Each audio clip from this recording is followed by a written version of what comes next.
Castile stood next to Scholar Fabian as he continued to clean the door. His robes, hands, and arms were quickly covered in dirt as he frenziedly cleared away the centuries of dust, searching for more script. "Does this mean the dungeon is above ground?" Castile asked the filthy but excited scholar. Scholar Fabian paused, uncertainty flickering in his eyes. "The translation is something like, 'Guardians of Access to the Labyrinth.' The Elven king who ruled Caelora kept the Adventurers Guild from accessing the dungeon and maintained his own guards for the entrance. The entrance could be at the top of these stairs," he said excitedly. He looked down the passage, or it could be close, just down there. "We are in the right place at any rate, Mage Castile." Adrian looked skeptical. "We should not go up to the city unless we are sure. It could trigger a flood of specters to our position, and we would be quickly overrun." Castile looked out over the men in the corridor. It was clear we were on our last legs. She looked at me, expecting some wisdom, but I remained silent, with nothing to offer. Finally, Castile gave a command. "Let's clear a room nearby and rest. Eric, find a suitable room. After we rest, I will lead a team up the stairs to explore." Adrian was clearly not happy with the answer, but nodded. It felt strange being part of the decision-making process. The mystique of leadership appeared to be mostly a guessing game. We found a storeroom with rotted crates and set up camp. I was tasked with watching Lurkin cook and prepare the meager food allocation. After the meal, I sat with Mevadith, who was fondling his new hammer in a less than flattering way. "You like playing with it?" I asked, preparing to lead into a joke. Mevadith nodded. "Killing is not its intended purpose, but it is still a runic weapon. It makes me feel strong and confident." His voice echoed in the room. He was making a let-in joke too easy, but I resisted. "You are taking down twice as many specters as the next man in the company. Even Constantine," I said, and he beamed at the praise. I left the joke about his fascination with playing with his hammer unspoken. I was not feeling it today, and Maveth would have probably taken a few minutes to puzzle it out anyway, ruining the delivery. We rested against the wall and sipped on watered-down wine. Both our stomachs protested loudly at the inadequacy of the offering. Maveth spoke uncharacteristically softly after a time. "Eric, I think I am going to go home and tell my father." I knew Maveth was referring to the reason he ran away from Stone Mountain Island. He had seen his sister cut down by orc slavers and ran away in fear and shame at not trying to help. I had been hoping Maveth would stick around for a while. "He did grow on you after some time. I think that is sensible, Maveth. He will be happy to see you are alive." Maveth did not say anything else, and a few hours later Castile took Constantine, Adrian, Flavius, and Brutus up the stairs to search the building above. It was only a few minutes before we could hear the echoes of fighting up above. Benito and I guarded the base of the stairs. The muffled sounds rang down to us, but we could not determine what was happening. It was almost an hour before Brutus descended the steps. He looked cold and exhausted. One white, but Castile restrained it with shadow chains. Also, some 20 specters so far. Specters keep coming from the city, but only 1 or 2 at a time. Benito is to head up and replace me for now. "Eric, you are to replace Flavius." I directed a few of the men to take our places guarding the stairway. With my glowstone out, I climbed the stairs with Benito. I counted 41 steps to reach the landing, and each step brought colder and colder air. Entering the room beyond, I was momentarily confused as one of the windows was letting in light from the very top. It was a blindingly bright white light, after so long underground, where the only light came from the soft glowstones that lit the rooms and halls.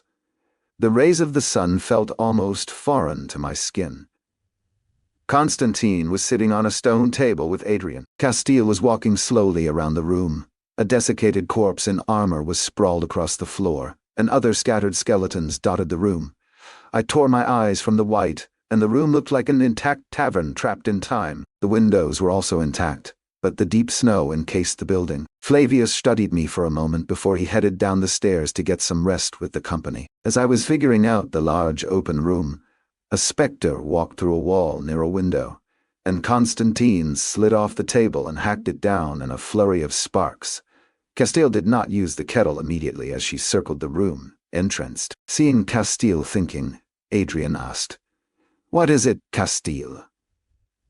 The stone walls have runic weaves in them. This entire building has been artificed like the library to preserve it, she said while running her hands along the stone wall.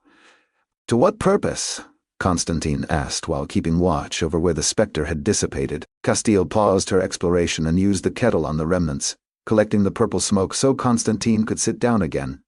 Defense, protection, Castile said, bemused and shrugging as, in the end, it didn't matter how it had stood for nearly 1,500 years. It is just like the library and seems like a huge waste of resources. But maybe it is just how the ancient elves built their buildings. These runes are something I would expect to find defending the walls of the city, not every building within the city.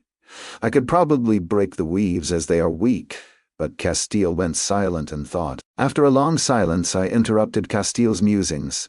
So the dungeon is not here. Castile turned and considered. We think it is through that door. She pointed to the large door at the back of the tavern. I did not understand why the others were not more excited at the prospect, the goal of over a month of searching. I approached the heavy door and knocked on it. It was solid and didn't sound like wood. Constantine laughed at my efforts. It is petrified wood. Wood turned to stone, like everything else in here. Castile approached the door and stood next to me. We are going to need Maveth's hammer to break it down.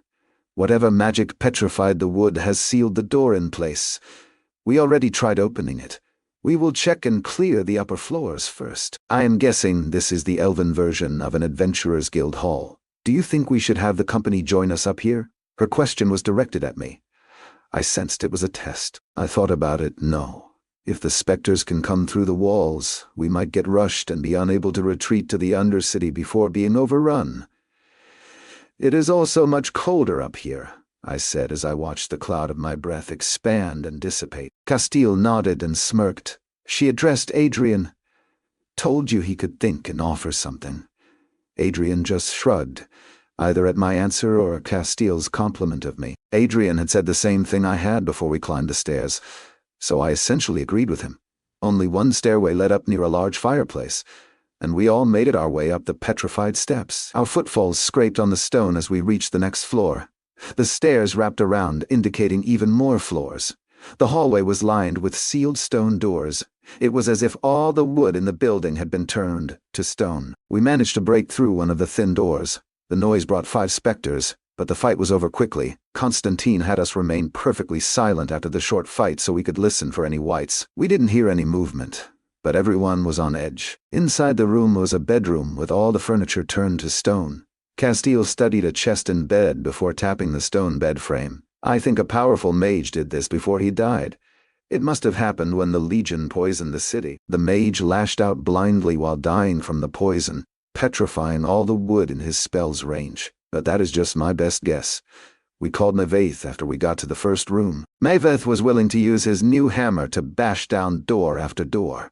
We worked through the second and third floors with a few preserved skeletons and fewer specters. 2 more elven runic blades were found and passed to men in the company. Only Scholar Fabian, Castile, and 2 legionnaires now had no runic weapon to use against the specters. Looking out on the city from the higher floors showed us to be in the shadow of the massive hearth tree. Adrian offered conspiratorially, if those giant eagles are still alive, perhaps we can lure one down to join us for dinner. Castile shook her head. If we did, it would reveal to the summoner where we are. We need to get into the dungeon unnoticed. With the upper floors cleared, we turned our attention to the large door at the back of the building that possibly led to the dungeon entrance. We encircled the door as Maveth swung his hammer, and his first strike caused spidering cracks to form. His second strike caused a chunk of stone to free itself, thudding onto the floor. His third strike had the door crumbling inward, revealing a small pile of snow walled behind it. Our celebration was short-lived as a wight burst out of the snow and launched itself at Maveth. The mummified elf bit into Maveth's arm, and he flung it into the center of the room, sending it crashing into and shattering a stone table. Castile yelled, "I will restrain it! Someone take its head!" Another wight burst out in a cloud of white snow, targeting Maveth again. He was ready this time, and his hammer came down on its head, slamming its body into the floor. Shadow chains raced from Castile's fingers and encircled the first wight. Constantine started to engage it, but I was more concerned with the translucent specters coming from the snow with it. Adrian cursed. "It is a fucking rush! We should retreat!" Castile was fumbling with the kettle while trying to maintain her shadow chains. "No, Eric!" Castile tossed the kettle in my direction to focus on restraining the white for Constantine. I nestled the kettle and channeled my ether to consume the white Maveth had struck. The tug-of-war with its undead soul left a cold, unnatural feeling spreading through me. I used my black blade to hold off a specter with my free arm as I backpedaled. A third white tore out of the snow. Benito had engaged it, but the creature was immensely strong and in silvery plate mail. Benito was thrown back hard by the creature's silvery broadsword striking his own. Benito crashed hard into a stone table, losing his weapon. "Eric, cattle this one!" Constantine yelled as he went to protect Benito. The first white was beheaded, and I raced to use the kettle on it. It seemed to take forever as the rich purple smoke flowed slowly from the severed head and neck into the kettle. Castile's shadow chains encompassed the white with the massive runic broadsword. They couldn't contain it, though, as it crossed swords with Constantine. Constantine grunted as he tried to block a heavy overhead swing. The white's sword cut into his pauldron and drove him to his knees. Maveth was swinging wildly and grunted with effort at the stream of specters coming from the snow, trying to get them all before they entered the room. Adrian targeted the specters that slipped past Maveth. It was complete chaos. Should I continue with the kettle or help Constantine? Maveth howled in pain as a specter got past his windmilling hammer. I made a decision and raced to help Constantine, leaving the kettle spinning on a table within easy reach of Castile. I rushed the creature in plate armor, swinging its nearly 4-foot sword to behead Constantine. I layered air shields in the path of the killing blow. The sword destroyed both air shields but slowed the blade enough for me to parry the large blade and pull Constantine back. The old scout did not look good with blood oozing from his shoulder. I could tell from the wound that his clavicle was broken. I barked at him, trying to motivate him. "Constantine, are you telling me it only took one swing to bring you down?" Castile was layering her shadow chains, and the large white was struggling but almost under control. Constantine grunted something I couldn't make out and tried to stand. My black blade was trying to get past the armored white, but it was still foiling me. With Castile's shadows weighing down the white, it was a somewhat even contest. I was soon sweating in the frigid air and focused on my combat. I finally got the advantage by ducking a horizontal swing and placing air shields so the undead creature could not swing back. My blade darted out, striking into its throat. The creature just grabbed my blade and extracted it. While it was focused on me, Adrian came from the side and hacked into its neck. This gave me some control over my own blade, and with Adrian's help, we removed the creature's head. I ran over, picking up the kettle once more, quick to use it on the creature. I gritted my teeth against the pain that was evident on my face as I overcame the creature's resistance to being permanently ended. Castile nodded weakly in my direction, drained from using her chains to hinder the white. The violent violet smoke seemed almost substantial as it flowed from the creature into the kettle. Maveth was still holding back the tide of specters, and Adrian moved to help him. I stumbled for a second, but also joined him once my task was complete, just hoping no more whites entered the tavern. Constantine even stood with us, weakly wielding his runic blade. Benito was not able to stand, his arm clearly broken and his leg at an odd angle. Fortunately, the tide of specters slowed and eventually stopped. Castile must have used the kettle nearly 100 times in less than 30 minutes. The bronze artifact was almost completely full from her efforts. Benito was on the floor, wincing and trying to get his dislocated hip in a comfortable position. Constantine was trying to remove his armor to check on his shoulder. Maveth was inhaling deep breaths and still guarding the shattered stone door. White and black blotches were all over his skin from where the white inspectors had struck him. I stood next to Adrian, and we were both steaming as our sweat vaporized in the freezing air. Castile's fingers were white with frostbite as she put the kettle of souls down once she was sure she had contained all the remaining specters. No one spoke for a long time as the realization that we had won slowly sank in. Maveth was the first to speak. "What does a dungeon entrance look like?" Castile answered him. "It would appear as a black door with an oily appearance." Maveth nodded.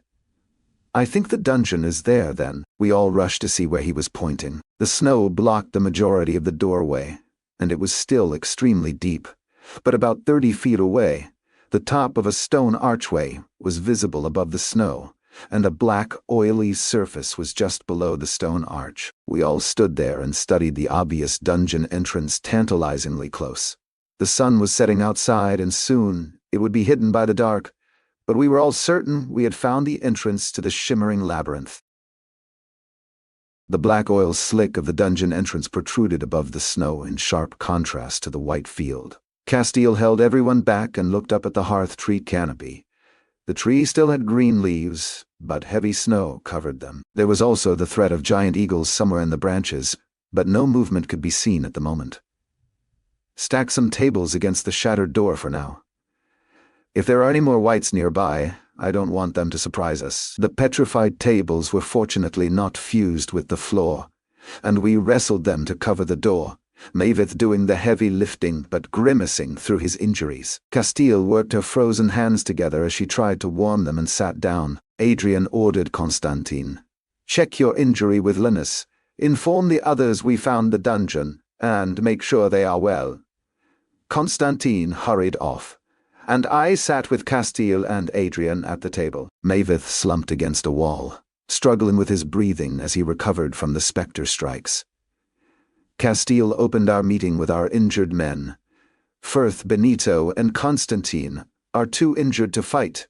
We lack healing potions for them. I am sure they would object to that assessment, Adrian stated. Castile sighed, some color finally returning to her hands, which were rubbed continuously together. "Suggestions?" she finally said. Adrian responded first. "We need to clear as many specters as possible in this area of the city before exploring the dungeon. We don't want to exit and be swarmed. There are probably more wights in the neighboring buildings as well." Both turned to me, and I thought about it. We should dig under the snow to the dungeon gate to hide our access from the summoner. We need to send in people to hunt food now. Adrian's eyebrows arched in surprise, and Castile looked contemplative. "It is about 30 feet to the dungeon entrance. There are 9 tables, each about 8 feet long and 3 wide. I like the idea. Make it happen, Eric." She turned to Adrian. "Once we recover for a time, we can see about drawing specters from the streets." "The issue is, we cannot see through the snow," Adrian asked. "Will we bring all the men up here now that the room is cleared?" Castile slowly shook her head. "I don't like the idea of separating the men, but it is much colder up here than in the Undercity. I think we will all remain in the Undercity and just work out of this tavern during the day. This will also make it more difficult for the summoner to find us." There was not much more to be said, and the meeting dispersed, Castile taking the kettle down the steps, and Adrian remaining on guard. I went and sat with Maveth. "How are you doing, big guy?" Maveth was a little bit, and his voice was not as deep as normal. "The arm hurts the most from where the white bit it. I don't know how many times I got hit by the specters, but they definitely got my ribs and hip. It is painful to breathe and walk." Maveth was extremely stoic, so I knew he was in a lot of pain. "You did amazing in the fight. Without you holding the door, we would have been overrun." I patted him on the shoulder. Pavel and Lucian came up the stairs to help me create the tunnels to the dungeon entrance with the stone tables. Maveth rose to help, but I told him he needed to rest. I sent for 3 more men to stand guard while we worked. Who knew what was out in the snow? Brutus, Remus, and Blaze came up the stairs to stand watch while we worked. We took down the 2 tables blocking the doorway and then extended a table lengthwise into the snow.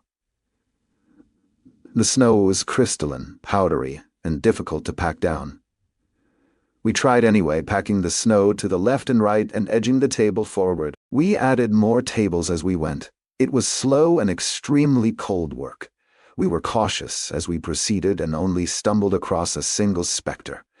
Lucian was the unfortunate one of us pressing the snow under the table when it emerged. Lucian scrambled out into the tavern, bringing the elven child specter with him, carrying in a toy sword. He had been struck in the face and lost vision in his right eye from the attack. Brutus retrieved the kettle for me, and I collected the death essence. It took 3 hours of steady work in the cold to reach the dungeon entrance. Pavel was the first to reach the black archway, and it had taken just under 5 tables to cover the distance. Everyone looked relieved that the cold and miserable job was done.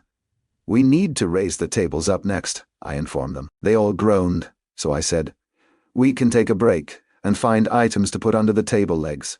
There were several stone chests in the rooms upstairs. 2 men pressed the stone tables up while another moved stone casks, chests, and other petrified furniture we salvaged from the rooms under the legs. When finished, our table tunnel under the snow had about a 5-foot clearance. It was better than crawling on our hands and knees to reach the dungeon entrance. We should be secure from the sight of both the giant eagles and the summoner. We finished late in the night when we all retreated to the Undercity to get warm and inform Castile. Castile was sleeping, as was most of the company. I was also happy to see Mavith's chest rising and falling gracefully in slumber. I found my pack and laid out my bedroll. I utilized the Dreamscape amulet to force a good night's sleep upon myself. I made a large fire inside the Dreamscape's entry chamber to feel the fictional heat. I spent my night relaxing and playing with Oscar. I wasn't motivated to study spellcraft, spell forms, language, or practice with weapons. I fell into the same trap as Castile had, and created a large array of food to try and satisfy my body's need for sustenance. After 7 hours, I left the Dreamscape. It was day, and most of the company was already up. I climbed the stairs to find Castile and Adrian talking. "Excellent work, Eric." Castile acknowledged the tunnel in front of the men. "Pavel and Lucien did most of the challenging work." "How is Lucien's eye?" I replied loudly enough to deflect the credit to them. "His vision is blurry but should return to normal in a day," Adrian answered happily. That was the good thing about the specters. The injuries were painful, but the damage was temporary and faded with time. The whites, however, were as strong as 5 men, and their touch was much more deadly, requiring magical healing for a full recovery. The whites' bodies were gone, and the silvery armor of the large white was on a table with his massive broadsword. "What is going to happen with these?" I indicated the armor and sword, sitting at the table where Castile and Adrian joined me. Castile looked at them. "It is runic plate armor. Worth a fortune, but also sized specifically for the Elven white when he was alive. A runic smith could resize the set, but none existed within the Empire's borders last time I checked. It will probably end up on a mannequin in the Emperor's collection."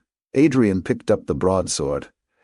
"This is a runic weapon and valuable as well. The scholar is sure it is dungeon forged, but its true purpose eludes him." Adrian stood and did a few test swings. "It is over 5 pounds and better off being wielded two-handed. I don't think any men in the company would be comfortable with it." I took the blade from him, and it was monstrous. The blade was almost 48 inches, and the guard and hilt were another 12 inches.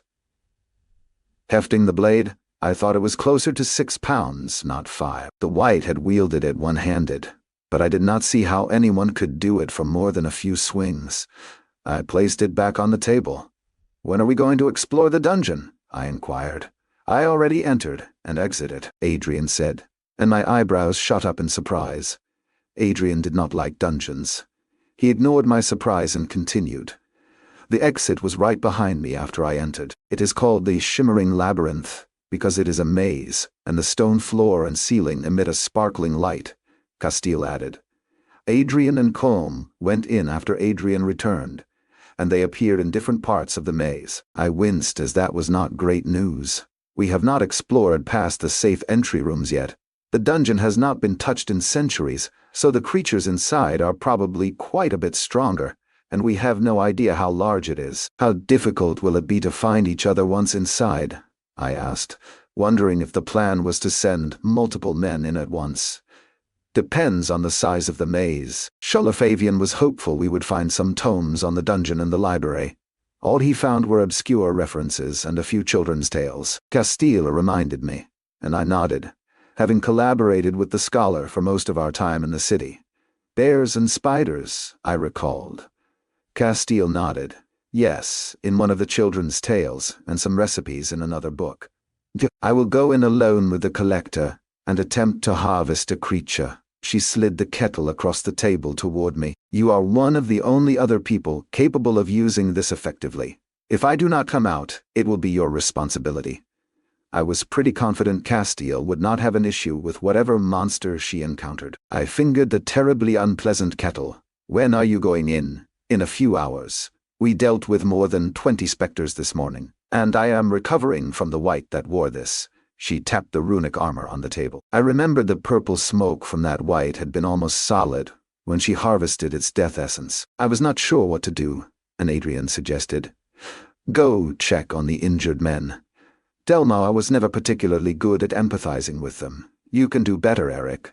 I nodded to make my rounds. I found Firth at a table with a wine bottle he was sipping on, and sat across from him. "How are you faring?" The scruffy man took a long swig, unwrapped his arm, and showed it to me. The arm was splinted, but the skin was black. "If I don't get a healer, I will probably have to cut it off. Less than a week, I'm guessing," he said stoically. "I'm sorry," I said, but it didn't help his mood. "Maybe there are healing potions in the dungeon." His face brightened some at my suggestion. "Healing potions are common rewards in dungeons," he said softly, and with some hope in his voice. "Castile is going to start exploring soon. Maybe I will be able to go in as well," I said, but I realized that meant I would be going in alone. I was already thinking that maybe I could put someone in my dimensional space and pull them out after entering. It would reveal a lot about the strength of my space affinity. I moved on to Constantine, who was standing near a window on guard. He had his bad arm in a sling, and the gash in his armor was still there. "Looks like you need some new armor," I joked. "How bad is it?" "Snapped my clavicle but didn't penetrate too far. Can't use that arm, and swinging with my good one is painful." He spoke indifferently of the injury. "Are you sure you don't want to get in some practice?" "I think we would be fairly evenly matched now," I said with a smirk. My praise of his prowess with the blade got the response I wanted. Constantine couldn't help but chuckle and winced at the pain it caused. "You are an evil man for making me laugh."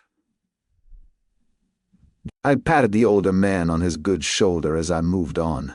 I checked on Mavedith and Benito next. Both were resting. Benito's wrist was a swollen dark purple mass.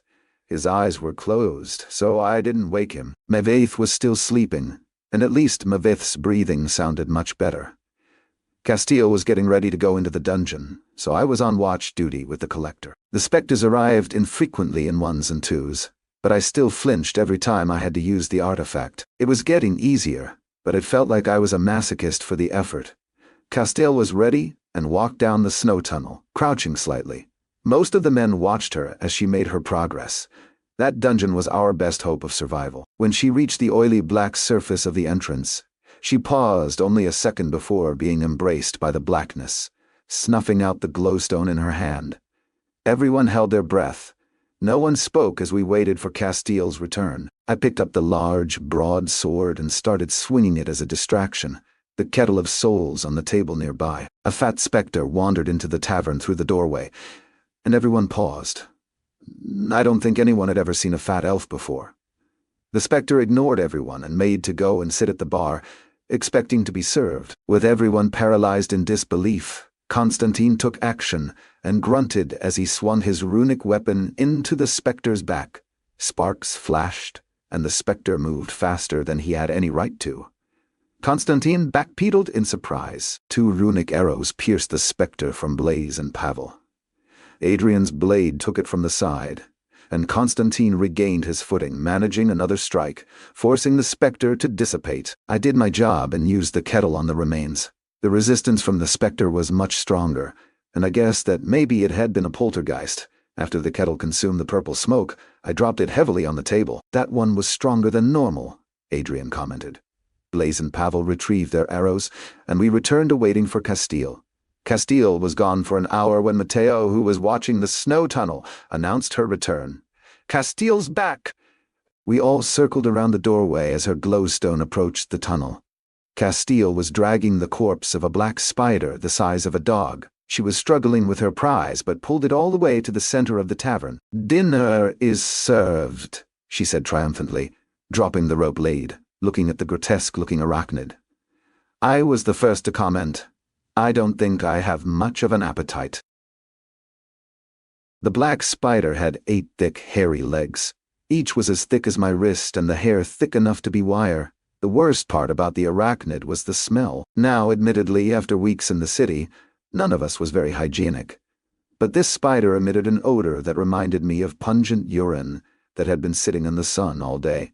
Scholar Fabian was called up with his cookbook of dungeon delicacies. Even though he had once been excited at the prospect of trying dungeon creatures, he turned up his nose when he got close.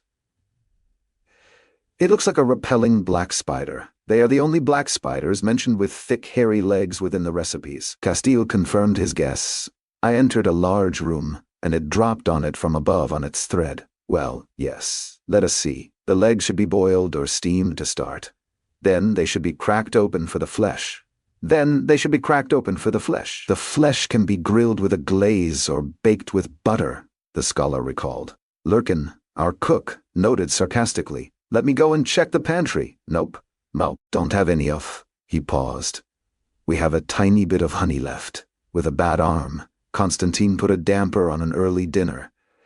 We should wait till dark if we are going to start a fire in here. The smoke may attract the specters or let the summoner know where we are in the city. Agreed. It should be dark in a few hours. Castile confirmed the need for caution. Scholar Fabian noted.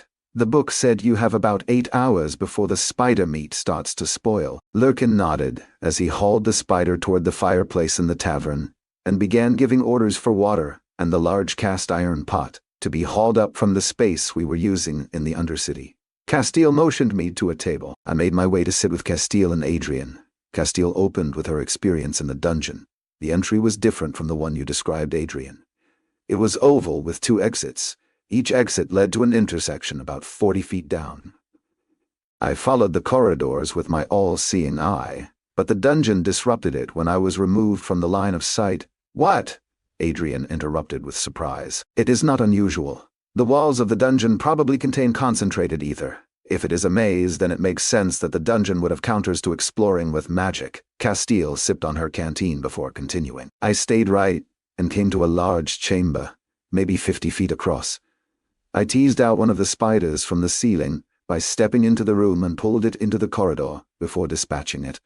Do you think anyone in the company can handle the dungeon alone? Adrian asked seriously. Maybe the Goliath and Constantine if he was healthy. Castile gave her opinion. What about me? I asked, and immediately regretted it. I had been surprised she had not considered me capable of going in alone. Castile studied me and contained a smile. I would have included you if you let me finish. After we see how edible the spider is, we can decide who goes in next.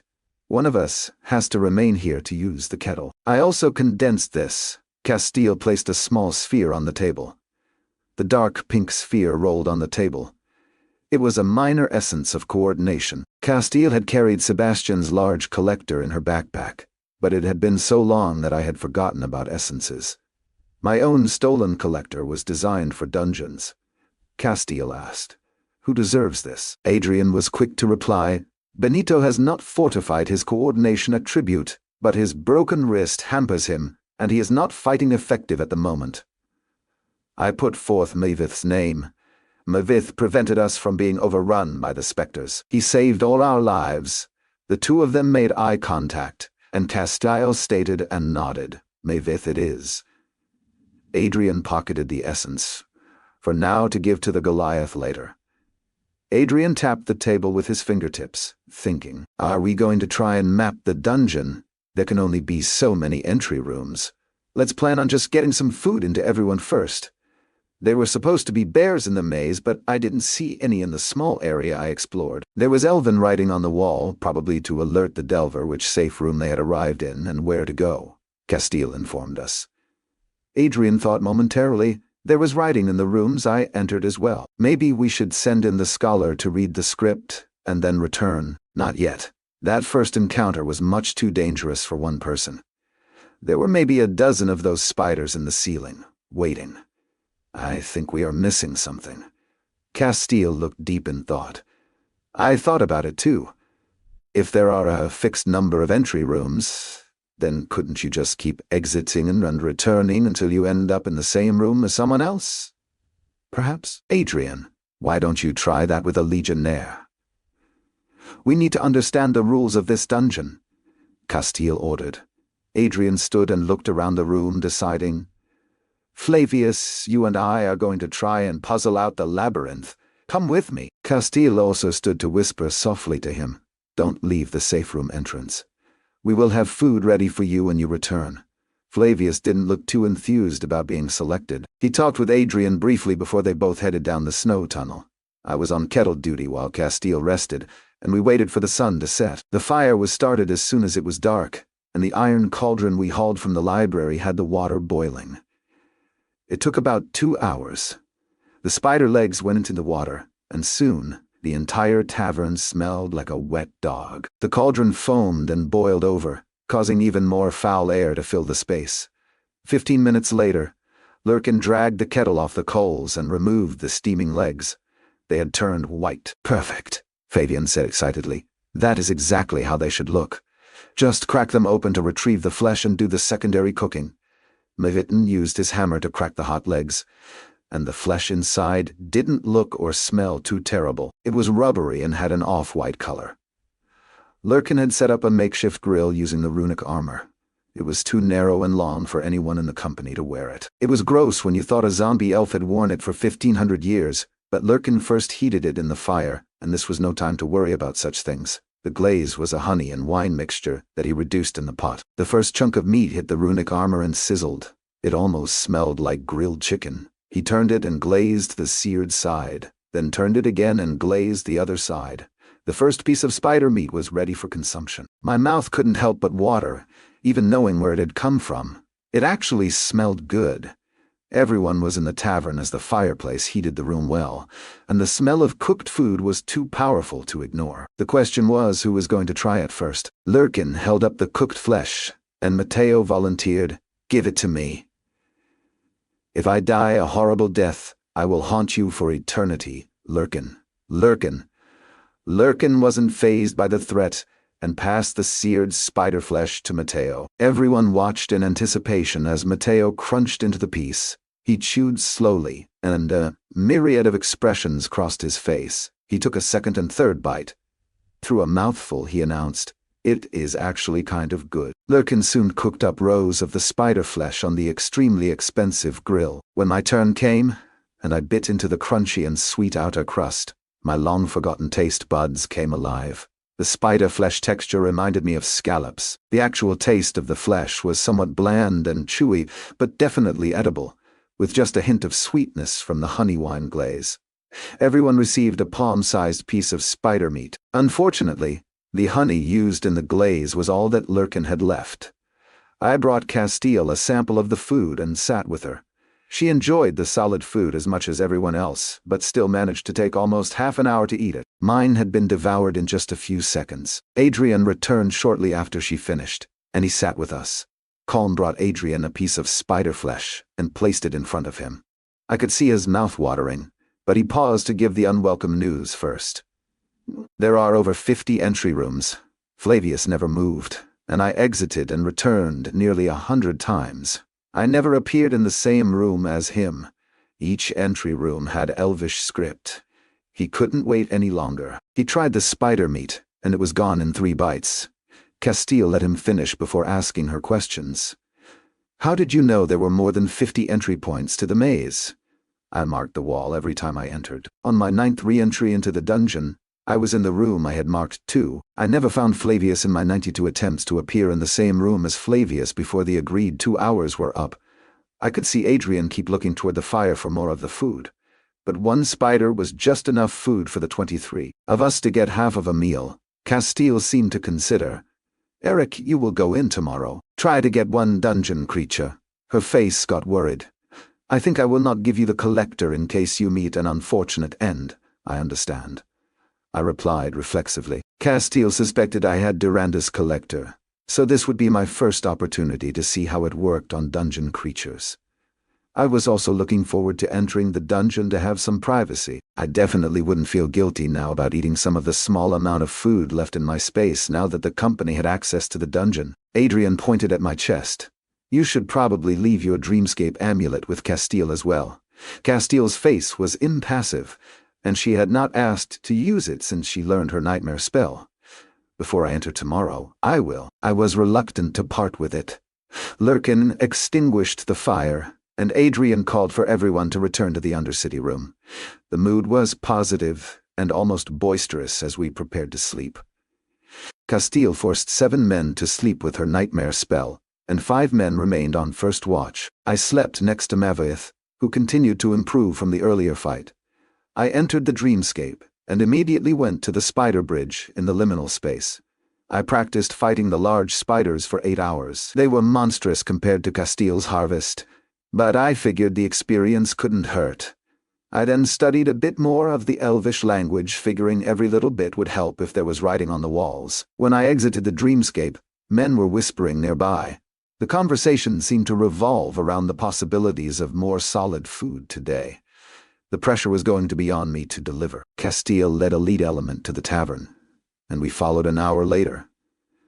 I walked to Castile at a table, and she informed me, 7 specters and 2 poltergeists this morning. It is good that we are thinning them, but I am still worried there may be many thousands in the city. I reluctantly handed over the dreamscape amulet to Castile. She immediately put it on. I will keep it safe. Proceed cautiously. Just harvest 1 spider and return, Eric. I checked my gear and ducked low as I made my way down the snow tunnel with a glowstone. Some of the snow had melted around the door, which might have been a problem if we had continued using the fireplace in the tavern. I reached the black, oily surface. My glowstone did not reflect in the dungeon's entrance, which I thought was odd. I hesitated for just a moment before taking a careful step and pushing into the black veil beyond. I was prepared and didn't even stumble entering the dungeon for the second time in my life. A strong blue light filled the hexagonal room I was in. As Adrian had said, the floor and ceiling emitted light. It looked like frosted glass with swirling white-blue glowing rivers moving underneath. Every once in a while, an oblong silvery shape flashed in the flow, and it was a bit mesmerizing. I guessed this was why this was called the Shimmering Labyrinth. I focused on studying my location. The hexagonal room had the dungeon exit behind me, and it felt good to know I could leave at any time. 2 of the 6 walls had wide corridors leading off into the distance. I spun in the room and found the Elven script Adrian had mentioned. I went and stood before it, studying the writing. It took a long time to puzzle it out as my grasp of the Elven language was not overly strong yet. Northeast quadrant, room 13. The right corridor leads to a bear chamber. The left corridor leads to water. I immediately guessed the elves had mapped the maze somehow, and the writing gave the dungeon delver his location. Why couldn't we have found the map in the library? I was also feeling a little superstitious about arriving in room 13. I considered leaving and trying my luck in another room. I eventually decided it was unnecessary, and best to use my time in isolation productively. I first removed the large black desk and chair from my dimensional space. Taking a seat, I pulled out the 2 elven backpacks from the summoner and the griffin rider. I was searching for food as I emptied the packs on the desk. The spare clothes made it easy to figure out which belonged to the griffin rider elf. The spare garments were smaller and dirty but had no odor that I could detect. The male elf summoner had been leaner than me, but I could probably wear his clothes if a bit snugly now. As expected, there was a lot of dried meat and fruit in the bags, all neatly packaged. There were maybe 20 meals between the 2 packs. I slowly munched on some glazed nuts and dried apricots. At least I think they were apricots by the peach color and chewy texture. The taste was more bittersweet than I remembered of apricots. I stacked the clothes, bedroll, and tarps off to the side. I ate about a single meal's worth as I searched the packs, and my stomach was gurgling at the fiber that had been missing from my diet for so long. I couldn't tell whether it wanted more food or was just too surprised that I'd sent actual food to it. It was not long before I felt bloated and hungry at the same time. I reluctantly packed the remaining food to save for later. I started sipping cold water to settle my roiling stomach. There was a fishing kit in the woman's pack with a few lures and a spool of thin braided wire. I already had a fishing kit, but she also had a fist-sized stone. It didn't make any sense that she would carry around this 2-pound weight. I placed the shiny black stone on the desk and stared at it. It looked like an oval piece of volcanic obsidian glass. Maybe it was a glowstone and just needed ether. I touched the stone, and it greedily took my ether. The stone didn't glow, so I pushed more ether into it. I felt the heat and smoke started rising from where it contacted the desk. I slapped the rock off the desk to the floor and cursed. A small off-black ring now marred my beautiful black wood desk. I also realized what the stone was. It was a thermal stone. I had a frigging thermal stone in my dimensional space this entire time. I was freezing my arse off. I groaned and felt like an idiot. Just what I get for throwing things randomly into my space. I had 2 water skins from the Elven packs. Sniffing the water, it smelled a little off. Maybe it was Elven tea or something. I decided I didn't need to test it at the moment. There was a simple mess kit with a pot, plate, and cup in each bag made from what I was sure was an aluminum alloy by its weight. The summoner had individual bags of claws, chitin, and other unusual monster parts. Not something I needed to concern myself with. I moved them off to the side with the other things for now. The best haul from the Elven packs was the food and thermal stone. I checked on the stone, and it was still emitting a strong heat. I still had the Griffin Rider in my dimensional space. She also had gear on her, but she was barely alive. I thought she might even have some healing potions on her. The summoner had a healing potion, so it was possible.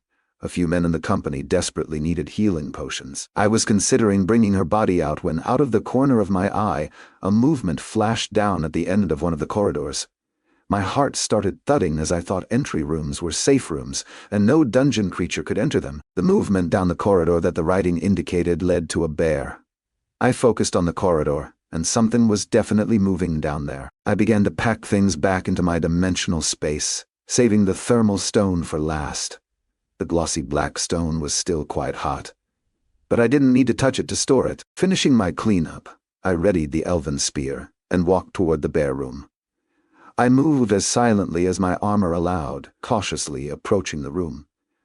I thought that if I could bag a bear, I would be a hero to the others. I didn't see the movement again as I approached. The end of the corridor was close, and it obviously opened into a large room.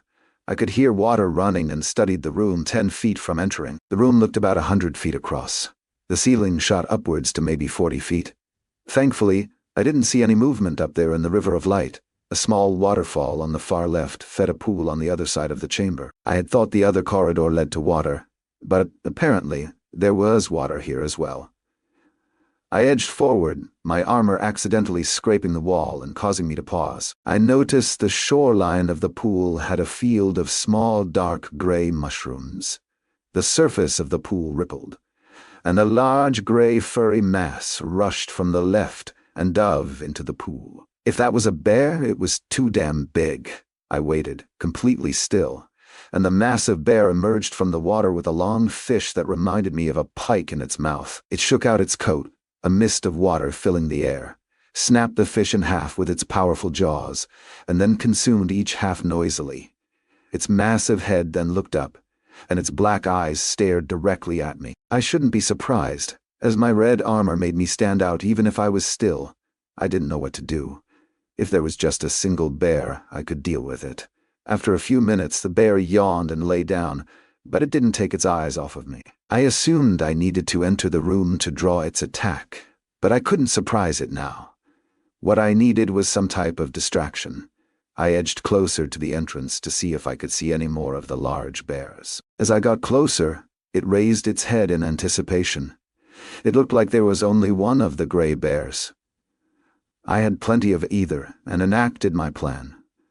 First, I removed the collector and a bag and slung the items onto my back. Then, I removed the goblin. The goblin I had collected at the farm appeared in front of me.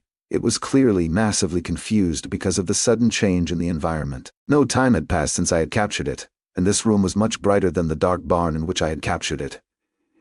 Getting its attention, I threatened it with my spear.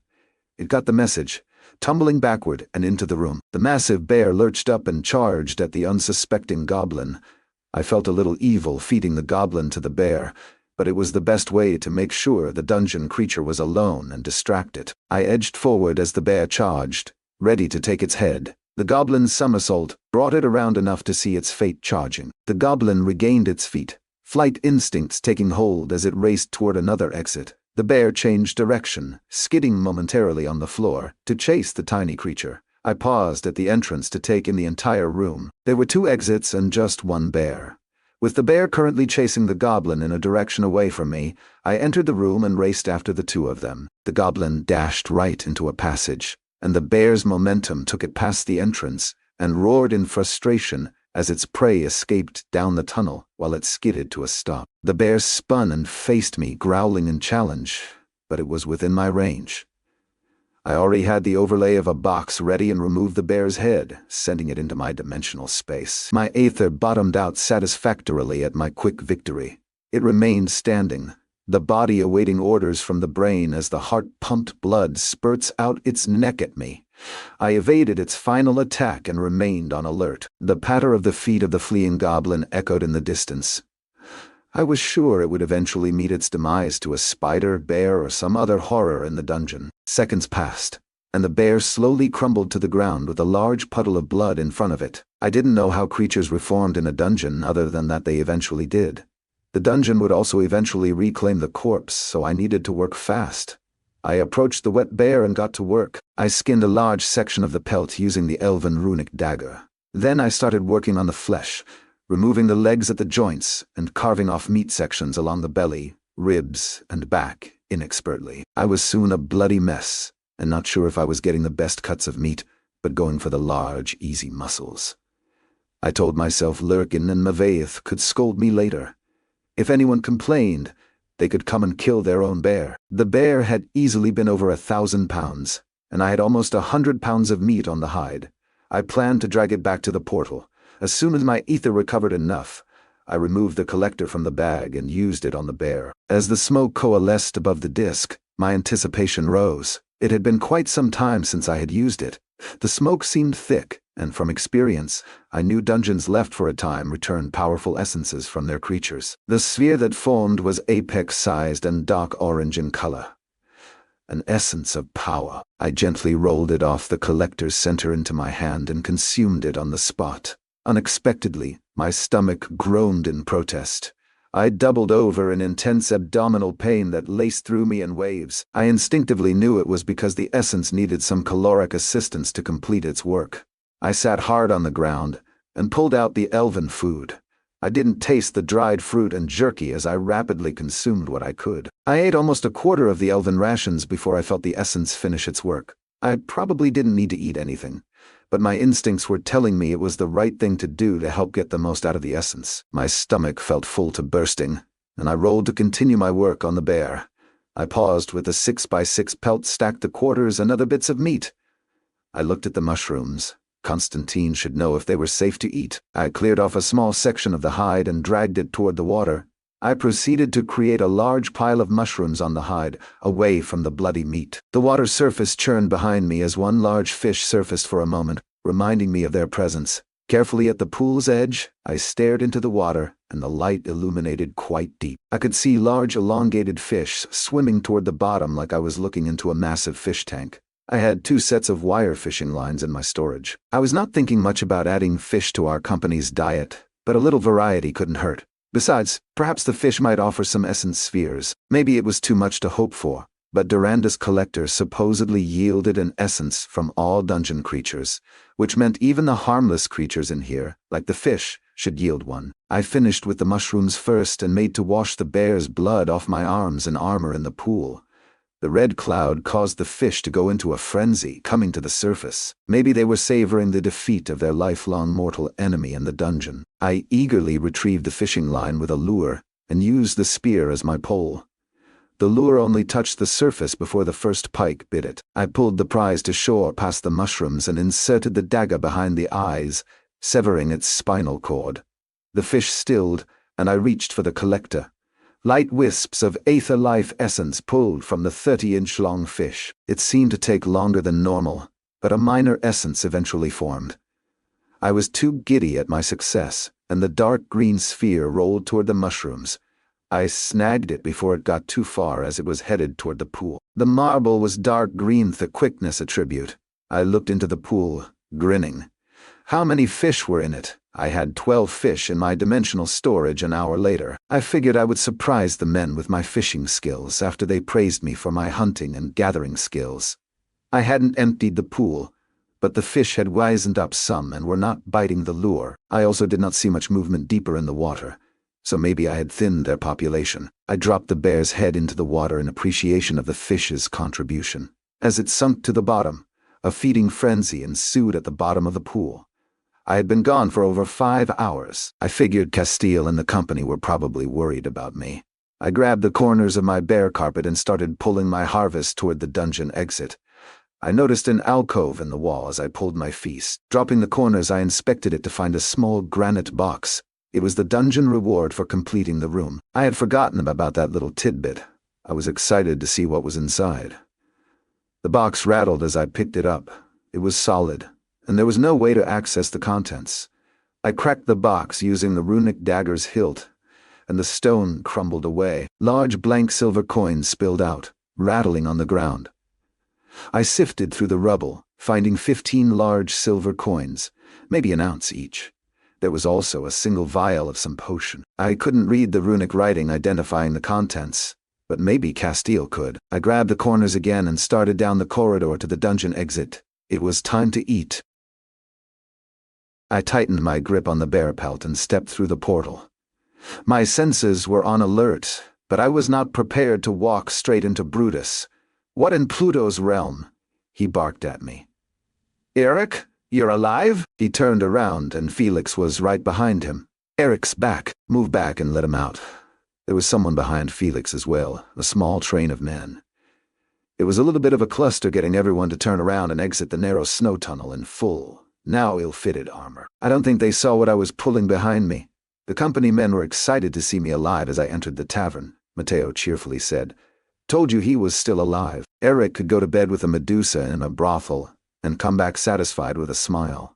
The bear hide behind me was dragged into the room, and everyone's eyes suddenly became fixed on the harvest. Everyone was silent. Benito rubbed his eyes with his good hand. "Tell me that is real. Please, someone. Tell me that is real." Mavith's large body moved forward and poked the meat with his hammer. His deep voice echoed, "It is real," but he let out a long sigh in disappointment. "Eric, you didn't scrape the hide properly. You have forgotten everyone I taught you when we harvested the manticore. Don't worry, luckily we can still save it." The men didn't wait any longer and started to sort through the leg quarters, chunks of meat and mushrooms. Constantine warned everyone as he held a mushroom in hand. "The mushrooms are not poisonous but still need to be cooked. If you eat them raw, you will regret your life decisions." Constantine, with his arm in a sling, nodded at me. Was this recognition for doing a good job? I think I was momentarily stunned by the small sign of recognition. Castile and Adrian stood smiling nearby. "Eric, come and report." I sat at a table while everyone else began to process the meat using practiced efficiency. Lurkin yelled to our table, "Where is the liver? Eric, don't tell me you didn't get the liver." "No kidneys here either. If you had brought the intestines, we could have smoked some sausage." His tone was not completely serious, but he was upset. Adrian gave Lurkin a hard stare, stopping his complaints about my animal processing skills. "I'll make sure to learn more from Mavith in the future," I replied back at Lurkin. He gave a nod of approval in return. Castile's own smile slowly faded. "Well done. We were sending in teams to look for you."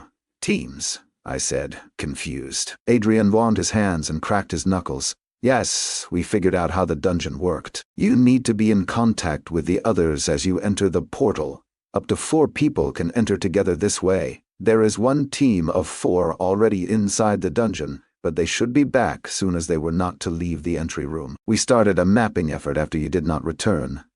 Castile looked over at the men and asked curiously, "What kind of meat is that? How did you kill it?" Adrian added, "Whatever it is, it looks tastier than spider legs." Castile gave him a sidelong sour glance as she had provided the spider legs. It was a large gray bear. At the end of a corridor was a room with a pool and just one bear. I distracted the bear and got a good strike on the head. My attack was so sudden the bear had trouble using its head to fight back. I couldn't help but smirk at my play on words. Rather than go into details, I gave as little information as possible. It wasn't easy. The rest of my time was spent cutting up the beast. I indicated the meat. Castile and Adrian looked over at the excited company. I think their mouths were watering as well. I decided to continue with the good news. I found this in the reward chest after killing the bear. The small potion vial was on the table. Castile's eyes popped and she snatched it and looked at the runes. Adrian already knew what it was, a healing potion. "Who gets it?" Castile confirmed. "A greater healing potion. Adrian and Castile had a lot of discussions as they went through the injuries in the company. There was a lot of frostbite, but the only real use of the potion would be getting someone combat effective again.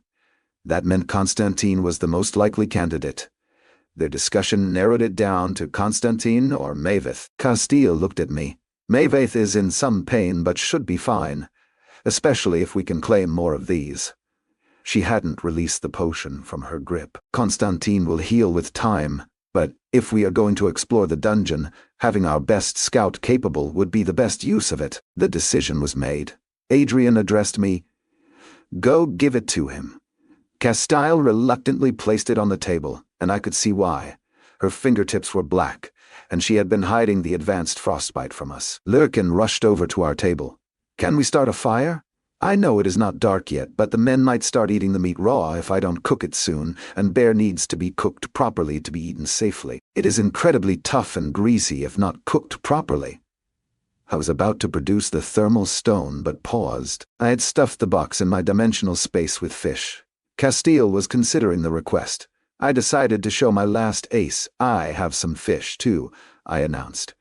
3 sets of eyes turned to me, and I dumped the fish on the table. The pile of fish was the shape of my Legion box, and quickly spread out across the table as the fish slid across each other. Instead of praise from Lurkin, he scolded me. You cut off the heads and tails. Eric, those are the best parts for making soup. He slapped me on the back in jest much harder than I appreciated. Next time, just bring me the entire fish. Castile was smirking at my consternation at being criticized for failures. I leaned back to look Lurkin in the eyes to reply to him. Next time, Lurkin, you can fight the bear solo and wiggle your toes in the water to attract and catch the fish. My space is only so big. I didn't know if that was a thing, but I remembered noodling was a way to catch catfish using just your hands by wiggling your fingers. Lurkin got serious and apologized as my tone had been somewhat harsh. I am sorry, Eric. I appreciate your incredible effort. There is enough here to feed the company for 7 or 8 days. We might actually start putting back on some weight. I stood, took the potion, and walked across the tavern to Constantine. The aged scout was watching a table where 4 men were thinly slicing some meat and hanging it on a spear shaft to be dried and smoked. Standing next to Constantine, I asked casually, Constantine, how is the arm? Collarbone is still broken and fortunately no infection has set in. Unlike Firth, he replied grumpily. Well, you just won the lottery. I produced and held out the potion. His eyes held confusion as he puzzled out what I held in my outstretched hand. You found a dungeon healing potion? He muttered loud enough for almost everyone to hear. Everyone stopped working and focused on the magical vial of life. There was probably not a single person here who couldn't benefit from the healing potion. Castile decided you were the best person to consume it. I don't know why, I said with some snark, letting everyone know it was Castile's decision, not mine. Constantine didn't object to being selected and took the vial, broke the dungeon seal, and drained the small vial. He winced, and an audible pop could be heard in the room from his shoulder as the magic aligned the bone. Seconds passed as Constantine waited for the potion to finish its work. Constantine windmilled his arm, testing his arm while his armor clattered from the movement. He looked around at the envious men. Don't worry. Now that I am healthy, Eric and I will go and claim more healing potions inside the dungeon. A few men nodded, and soon everyone was back to processing the meat, fish, and mushrooms. My mind was racing, though. If I had to explore the dungeon with 3 others, how was I going to use the collector? I could still probably use my dimensional kill, but losing so many essences was already starting to tug at my greedy nature. Maybe it was time to reveal I had the collector. The snow tunnel erupted as the group of 4 returned from exploring the dungeon entrance room. Blaze, Linus, Lucian, and Calm emerged to see everyone cheerfully preparing the meat and starting a fire. The men in the room were all smirks at their surprise. Matteo pointed at me. Eric is alive and brought us dinner. Their vision broke from the food preparation and turned to me. I was sitting across from Navaith as he prepared the checkers board. I waved, and Blaze walked over to me, hugged me, and cried. It was not a sobbing cry, just tears of joy at the feast being prepared. Colm, Linus, and Lucian just patted my pauldrons in appreciation as they made to help. Calm handed the scholar a piece of paper, and I assumed the scholar was responsible for mapping the dungeon. The activity in the room got more lively as the fire grew to heat the room. Lurkin was lively as he went from prep station to station to station to guide the company. Most of the work focused on preserving as much food as possible. Most of the fish were shoved into the snow in the tunnel. Lurkin had focused on getting as much fat from the meat I cut as possible, so he could fry the mushrooms and cubes of meat together. Each man was given a plate stacked with braised meat cubes and sautéed mushrooms. Lurkin had his cauldron simmering with fish bones after he had cut the fillet and stuffed them in the snow. The fish soup was going to be the next meal. Everyone in the company stopped by at my table to thank me, and it felt good to be recognized. The meal was interrupted a few times by wandering specters, a stark reminder of where we were, and that we were still in danger. Constantine ate with Castile and Adrian, and I already knew he was trying to convince them to let him in the dungeon. The sun was setting, and suddenly someone shouted, "Bird in the window!" There was a single window in the tavern that the snow had not covered. A small white owl had landed on the snow and was staring into the tavern, watching us eat. Adrian spoke. Maybe it was not sent by the summoner. Blaze released an arrow, striking the glass and bouncing back into the room, not even cracking the glass. The owl took to the air and flew away. The mood in the tavern suddenly turned somber. Castile broke the melancholy. The summoner would have found us eventually. Now that we know we can enter the dungeon in groups of 4, we can always retreat into the dungeon. Now that the summoner knows where we are, we can keep the fire going during the day. Someone started pounding the table like he was challenging the summoner to come. Others quickly joined him until all of us pounded the stone tables in unison. The beat built to a crescendo, and everyone cheered and then continued to eat. Everyone slept that night with a full stomach and contented smiles. Castile used her nightmare spell on a third of the men. In the morning, Castile sent 7 men, led by Constantine, to the wine vault. I sat with Castile and Adrian. Castile was not as optimistic. The storm elementals were not over the city this morning. Her tone was heavy. "How long do we have?" Adrian asked. "He is preparing a large summoning circle just outside the city. My guess is a wyvern or some other large flying beast. The city is too deep in snow and has too many specters for anything on the ground to reach us in the city's center," Castile noted. Adrian thought on it. He might have seen the dungeon entrance as well. The tree canopy shielded it, but that owl was close. "Are we going to send everyone into the dungeon?" I asked after a period of silence. Castile nodded. I asked Constantine to get as much wine as possible. "The weight of command on her," she announced. "We need to decide what the groups of 4 will be." Castile wanted me in her group with Adrian and Constantine, but I didn't want to leave Maveth. I felt I owed him something for influencing him to come with us, Castile conceded, and we assigned everyone to a team over the next hour. The goal for the company is to reunite inside the dungeon. We would spend the next year living in the dungeon, and then exit together in the hope the summoner had abandoned his pursuit.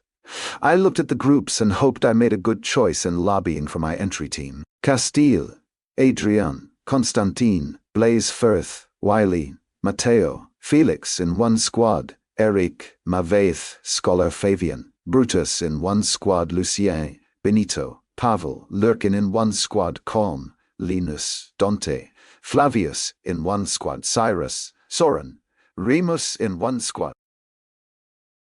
Constantine returned from the wine vault. All 6 men who had followed him were laden with bottles of wine, clicking as they moved with broad smiles. The mood was joyous as the men thought we had a source of food and plenty to drink. Castile had been cycling, who had received the nightmare spell as well, so everyone was finally somewhat well rested. As the men celebrated, Constantine came to report. 120 bottles. "Do you want us to make another trip? We cut down 5 specters on the trip that will be reforming." "Eric should come with us with the kettle," Castile replied heavily. "No, there will not be time. The summoner released the storm elementals from his control and is preparing for a new summons." "Harpy's tits!" Constantine rasped, realization sinking in. "How much time do we have?" Castile had a stoic visage as she answered. "Not much time. I keep checking on his progress every hour. When I see him start his summons, we will move," Adrian added. "We have divided up the company to enter the dungeon. You will be with Castile, Blaze, and me. Constantine's eyebrows went up in surprise, and he looked at me. Eric is going with Mavith, Brutus, and Fabian. Constantine nodded, but I could see him thinking. Maybe he was going to make a case for me to remain with the premier group, but he never voiced his opinion. I am going to tell the men now, so we can prepare. Castile made to stand. Castile, can I have the Dreamscape amulet back? I asked softly. Things were about to get hectic, and I didn't want that detail to get lost in the confusion. The amulet would be invaluable for me inside the dungeon. Castile put her hand between her breasts, feeling the amulet underneath her tunic. Sorry, Eric. I forgot I still had it. Still, Castile's hand was slow and reluctant as she went to retrieve it. She placed it on the table, and I made it disappear. Castile exhaled regretfully and moved to talk with the men. I definitely think she was hoping I had forgotten about it. Adrian tapped the butt of a spear he found in the rooms upstairs on the floor to get everyone's attention. The men quickly went silent and faced Castile. Castile took a deep breath. I hope everyone enjoyed the fish soup this morning. Murmurs of agreement raced among the men. I had thought it bland, but the hot soup warmed me from the inside, Castile continued. The summoner is preparing to bring forth another creature outside the city walls. I guess Castile decided to rip the bandage off. The room went deathly silent, except for the wood crackling in the fireplace. The fire had obviously drawn the summoner's attention, but we could not hide from him forever. Everyone understood how powerful the Elven summoner was. It was why we had trapped ourselves inside the city, protected by the specters. We are going to seek refuge inside the dungeon and wait him out, Castile announced. A lot of men fidgeted. Suddenly uncomfortable. Dungeons were not known for being forgiving places. You have seen the sustenance it can provide. And even though we have to enter in groups of 4, we should all be able to find each other inside given enough time. The scholar has confirmed as much. The mood lightened at that news. Castile did not mention how big the dungeon was said to be in the children's book she was referencing. The princess snuck into the dungeon on her own, and was able to wander miles without meeting any others inside. Adrian took over the speech. There are over 100 entry rooms. If your team ends up in a bad location, exit and re-enter together. Firth leads the first team, and will have Wiley, Matteo, and Felix. The 4 men quickly found each other. Firth and Wiley frequently worked together, and Matteo and Felix were the company's babysitters. At least, that was what they did for me when I first arrived. Lucien will lead Benito, Pavel, and Lurkin as the second team, Adrian announced. Benito hooted. Eyes, we got the cook. Adrian stared hard. If you want him to cook for you, Benito, then you need to kill something that he can cook. The realization that he would have to fight the dungeon critters shut him up. Benito's wrist was still broken and swollen. From memory, Adrian announced the third team. One team will only have 3 men, Cyrus, Soren, and Remus. These 3 were the quietest men in the company. The red-haired Remus cursed under his breath, clearly unhappy. When we had been assigning groups, they'd been the 3 odd men out. Remus was from Gregor's company and never really fit in. When the minor commotion Remus made died down, Adrian continued, Flavius will lead Linus, Dante, and Calm. Linus and Calm were 2 of the most liked men in the company and had helped a lot of men through the last few weeks. I still didn't trust Flavius, but he was a competent scout and should keep them alive. Eric will lead Brutus and Mavith and protect the scholar, Adrian said, looking pointedly at Remus. My group essentially had just 3 fighters, and Mavith was hampered by injury. This mollified Remus some, as my group was just 3 warriors as well. I had selected Mavith because I felt guilty for involving him in the ill-fated expedition. He was also probably the best man in the entire company at processing kills. The scholar would hopefully have value with his ability to read the Elven script in the safe rooms. I chose Brutus as my 4th because he was one of the best spearmen and swordsmen in the company. We were also friends, and I thought he could keep my secrets if I had to reveal them. Adrian didn't announce the last team, Castile, Blaze, Constantine, and himself. It was implied. Get with your teams. Eric is responsible for dividing up rations and gear. My head snapped to Adrian, but I guessed that was my job now that Delmar was gone. I spent time with Lurkin, dividing up the fish, smoked and dried meat. I had the scholar divide the wine. Everyone got 7 bottles, with 2 extras that I took for myself. I sent all 9 bottles of wine into my dimensional storage. Everyone else would have to carry their allocation. I gave you the deepest reds, Eric. They have been the tastiest and densest wines we sampled. Fabian whispered to me conspiratorially. If you can manage to resist the urge to drink them, they will be worth a king's ransom to a first citizen. The old man was ever the optimist. I patted the older man on the shoulder. Thank you, Fabian, I said, dropping his scholar honorific. I chose you because your language skills will be extremely useful in the dungeon. He nodded sharply. I will do whatever I can to help. A lot of the men were packing and repacking their gear out of nervousness. It was not like we were not going to take everything we possibly could into the dungeon with us. Brutus came and sat with us. Maveth, I hope you are bringing your checkers board. I think we are going to have a lot of free time. Most assuredly, Maveth said, tapping the bag with the board inside. Maveth hesitated before asking in his baritone, Eric, do you have your dreamscape amulet? I just nodded. Maveth either wanted to see his sister again or bash some orcs by his happy nod. Lurkin was busy cooking and smoking as much as he could before we were ordered into the dungeon. It wasn't long after sunset that Castile suddenly stood. Her abrupt motion caused everyone to be quiet and turn to her. Her eyes were staring off into the distance. Enter the dungeon, she said sharply. We do not have much time. No questions. Just go as soon as your team is together. No one hesitated. Men raced to shoulder packs and grabbed items with their free hands. Remus, Soren, and Cyrus were the first to head into the snow tunnel. Adrian barked at them. Remember, you need to be touching each other when you enter. Being the smallest group made it easy to organize and go first. My group was helping the scholar pack the books he had been perusing. Firth, Wiley, Mateo, and Felix were next to enter less than a minute later. I stepped near Castile to hear what she was saying to Adrian and Constantine. The crazy elf summoned 2 wyverns. He is trying to control them now. We do not have time to waste. Dan the summoner liked his wyverns. Constantine stepped closer to Castile. We should go next. He was impatient as they were ready. Castile looked at him sharply. No, we will go last. Flavius was shepherding his 3 charges into the tunnel at the moment. We are ready, Brutus yelled to me from near the snow tunnel. Lucian had his group head into the tunnel, cutting in front of us as Brutus looked angrily at me, missing our opportunity to go next. The building shook as I took a step toward the tunnel. Dust spilled from the rafters, and the building groaned at the added weight of a wyvern. Brutus entered after Benito. Go! I yelled from behind Maveth. Brutus was the first in my group to enter, followed by Fabian. A hunched Brutus raced down the tunnel, with Maveth having difficulty keeping up as he was forced to crawl behind Fabian.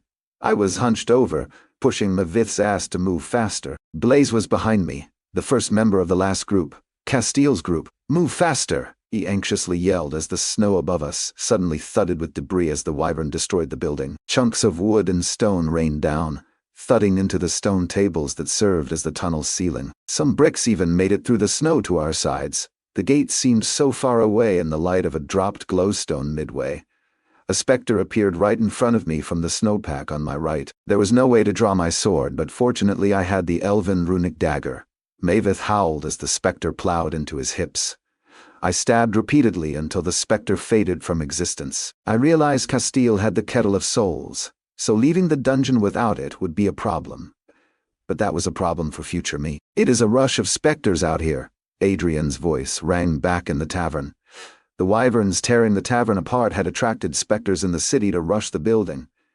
This was about as bad a scenario as I could think of. A large number of specters might remain around the dungeon entrance even after the wyverns left. Move, Maveth! I pushed him harder, and a moment later, the black surface of the doorway to the dungeon embraced him, and I followed. Maveth was sprawled on his belly in front of me. The familiar stones surrounded us. We were in an oval chamber with only the dungeon exit and a single corridor.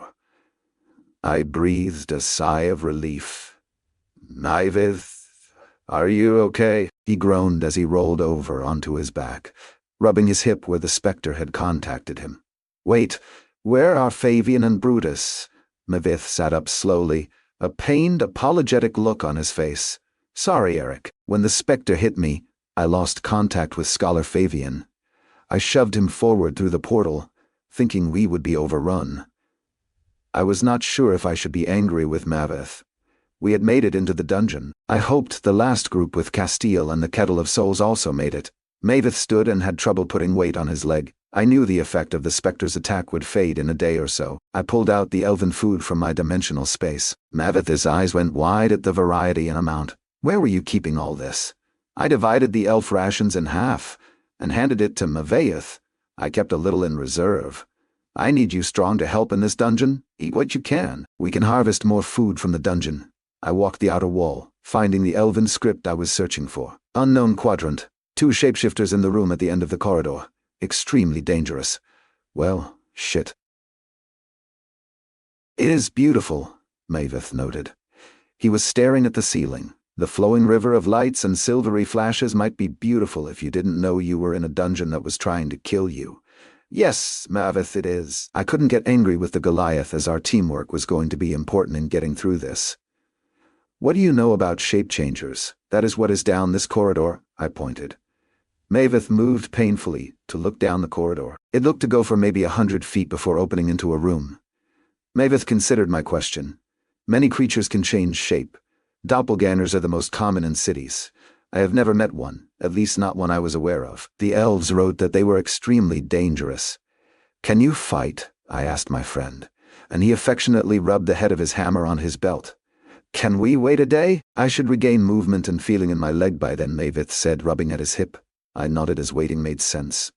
"It would be suicide to rush through the dungeon. I will go scout." "Have you ever been in a dungeon?" Maveth shook his head. "No." "Well, my experience is limited, but so far, I learned that if you don't enter the rooms where the monsters are, they cannot attack you." Maveth nodded. "I heard a lot of dungeons have dangerous traps between rooms. And there were also some rooms that were safe to stay in." "Great, that was all we needed, traps. I hoped Maveth had not just jinxed us for mentioning it. I will be careful. Wait here, and I will be back in a few minutes." I stood, adjusted the small round shield and drew my black blade. I proceeded down the corridor to the room, doing my best to remain silent. I counted my steps, 106, probably the length of a football field. It made me worry just how large this dungeon might actually be. The light got brighter as I approached the room. It was a large room, with a green carpet of moss and bushes dotting the floor. The bushes had blue-green leaves and dark blue berries. Movement caught my eye in the room, and I was speechless. A young elf child stood, perhaps only 10 years old by human standards. She said something in Elvish that I hadn't been paying close enough attention to catch. Another elf child stood on the other side of the chamber, this one a male, and looked to be about the same age. Both were dressed in rags. I was paying attention this time as the boy spoke. "Have you come to save us? Take us out of the dungeon," the elf girl added. "We have been trapped in the dungeon for so very long." Both children had large, blue, innocent-looking eyes, and I immediately felt pity for them. I was still developing my Elvish, so I took my time in responding. "You can come with me. The exit is down this corridor," I indicated behind me.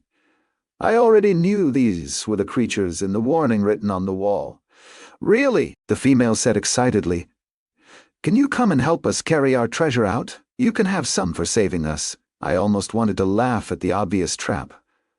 "What is this treasure?" I asked. "They just wanted me to enter the room so they could attack me." I paused, considering maybe these shape changers had sapience. There were 2 exits from their room. I pointed at the other corridors. "Where do those lead?" The boy pointed at the one. "That one leads to a big, mean red bear." He pointed at the other corridor. "That is where we get our treasure. We can show you if you want." I will admit the elven children in their rags looked innocent and convincing.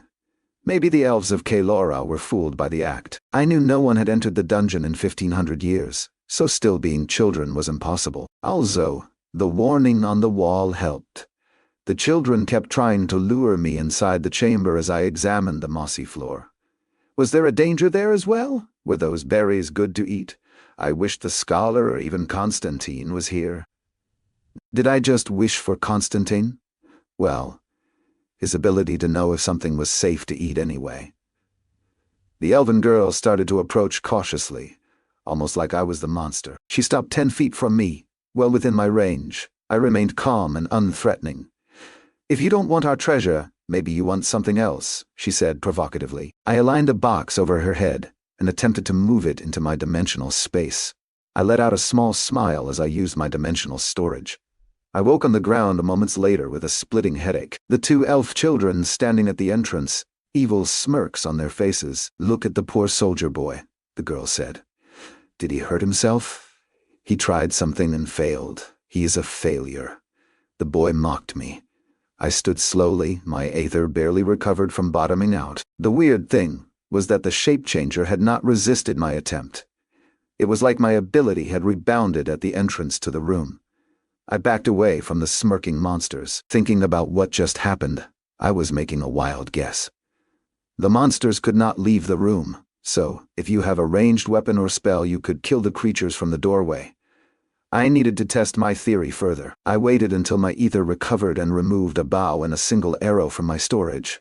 The two children's eyes went wide, not in surprise but mocking merriment. I aimed at the girl and fired. My aim was true, but the arrow lost all momentum at the door and just fell into the room softly. The elf girl walked forward, picked up the arrow, and touched the sharp tip.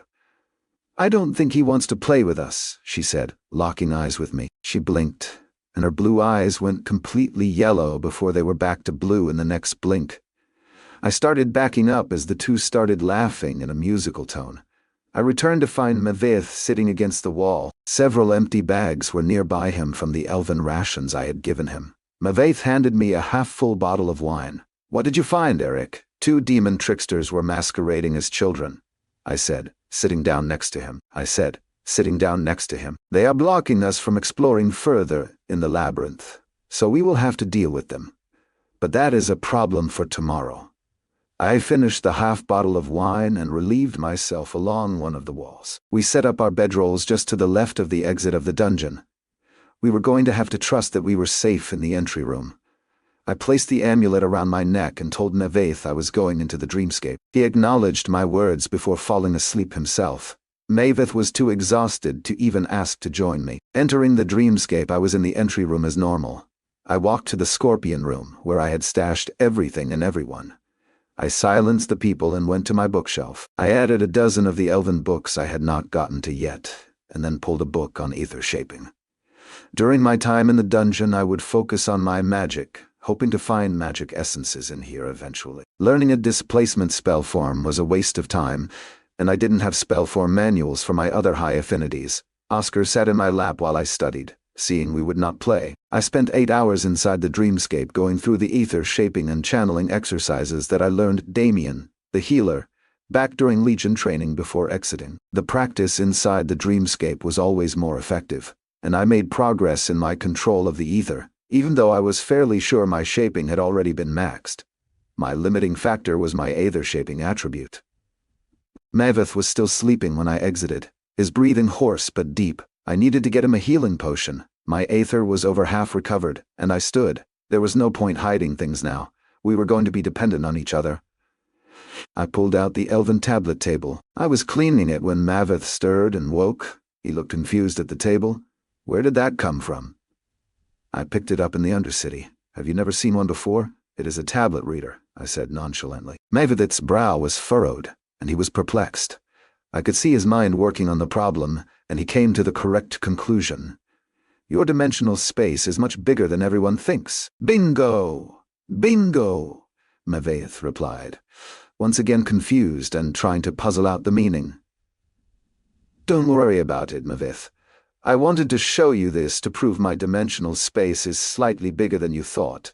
I indicated the table. Maveth inspected the table. "I have seen them before, but I have never used one." His fingers ran across the displays. This table had everything, all attributes and all the affinities, but from my understanding, it was keyed to the elven race. "Maveth, you just need to channel a tiny bit of ether in here." I pointed to the handprint on the right side of the device. "The results will come out in elven numerals, but I will read them to you." I encouraged him. I was also curious about what his readings would be. Maveth placed his hand and forced his ether into the device. Nothing happened. Maybe it had been damaged and didn't work. I think I need to hold the other side of the table as well, Mavith guessed. There was no handprint on the other side of the table, though. Try it and use a little more either this time, I encouraged him. Mavith gripped the edge of the table and placed his hand again. A heartbeat later, the table was illuminated in a soft glow, and numbers filled in after the 11 scripts on the table. His readings confirmed it was keyed to Elven physiology. Mavith had 2 potentials past 100 where 100 should have been the maximum. Well, that was how it worked on a human tablet anyway. I started reading off the numbers for Mavith. When I finished, I explained to him, unless you fortified your stats with essences, they may have dropped while we starved in the city. It looks like Earth is the only spell form you can learn. Mavith could shape stone, so he had already learned his 1 spell form. I have never consumed an essence, he replied in his deep voice. I feel really weak and have lost a lot of weight since we entered the library. Can we check again when I am healthy and fit? Sure thing, Mavith. Now, I need you to understand the size of my dimensional space is a secret. Can you keep that secret for me? I said seriously. It didn't take long for Mavith to nod. I understand, Eric. What about you? Are you going to use the device? Mavith questioned. Mavith's question on whether I would also use the reader hung in the air. Mavith's physical attributes were impressive for an elf, I guess. I wanted to build trust with the Goliath, but was worried about him seeing my high magic affinities. He may not be able to read Elvish, but he could probably figure out numbers fairly quickly, and there were just too many non-zeros in my affinity. I decided in a distraction, I don't think so, at least not right now anyway. I wanted to show you this. I placed the obsidian stone on the floor. I could still feel the heat emanating from it. I found it my first time in the dungeon. That was sort of true, as I hadn't realized I had been carrying it until then. Mavith approached the stone, his hand just inches away, his brow furrowed. A fire starter? This would have been useful, but perhaps we can use it to cook inside the dungeon.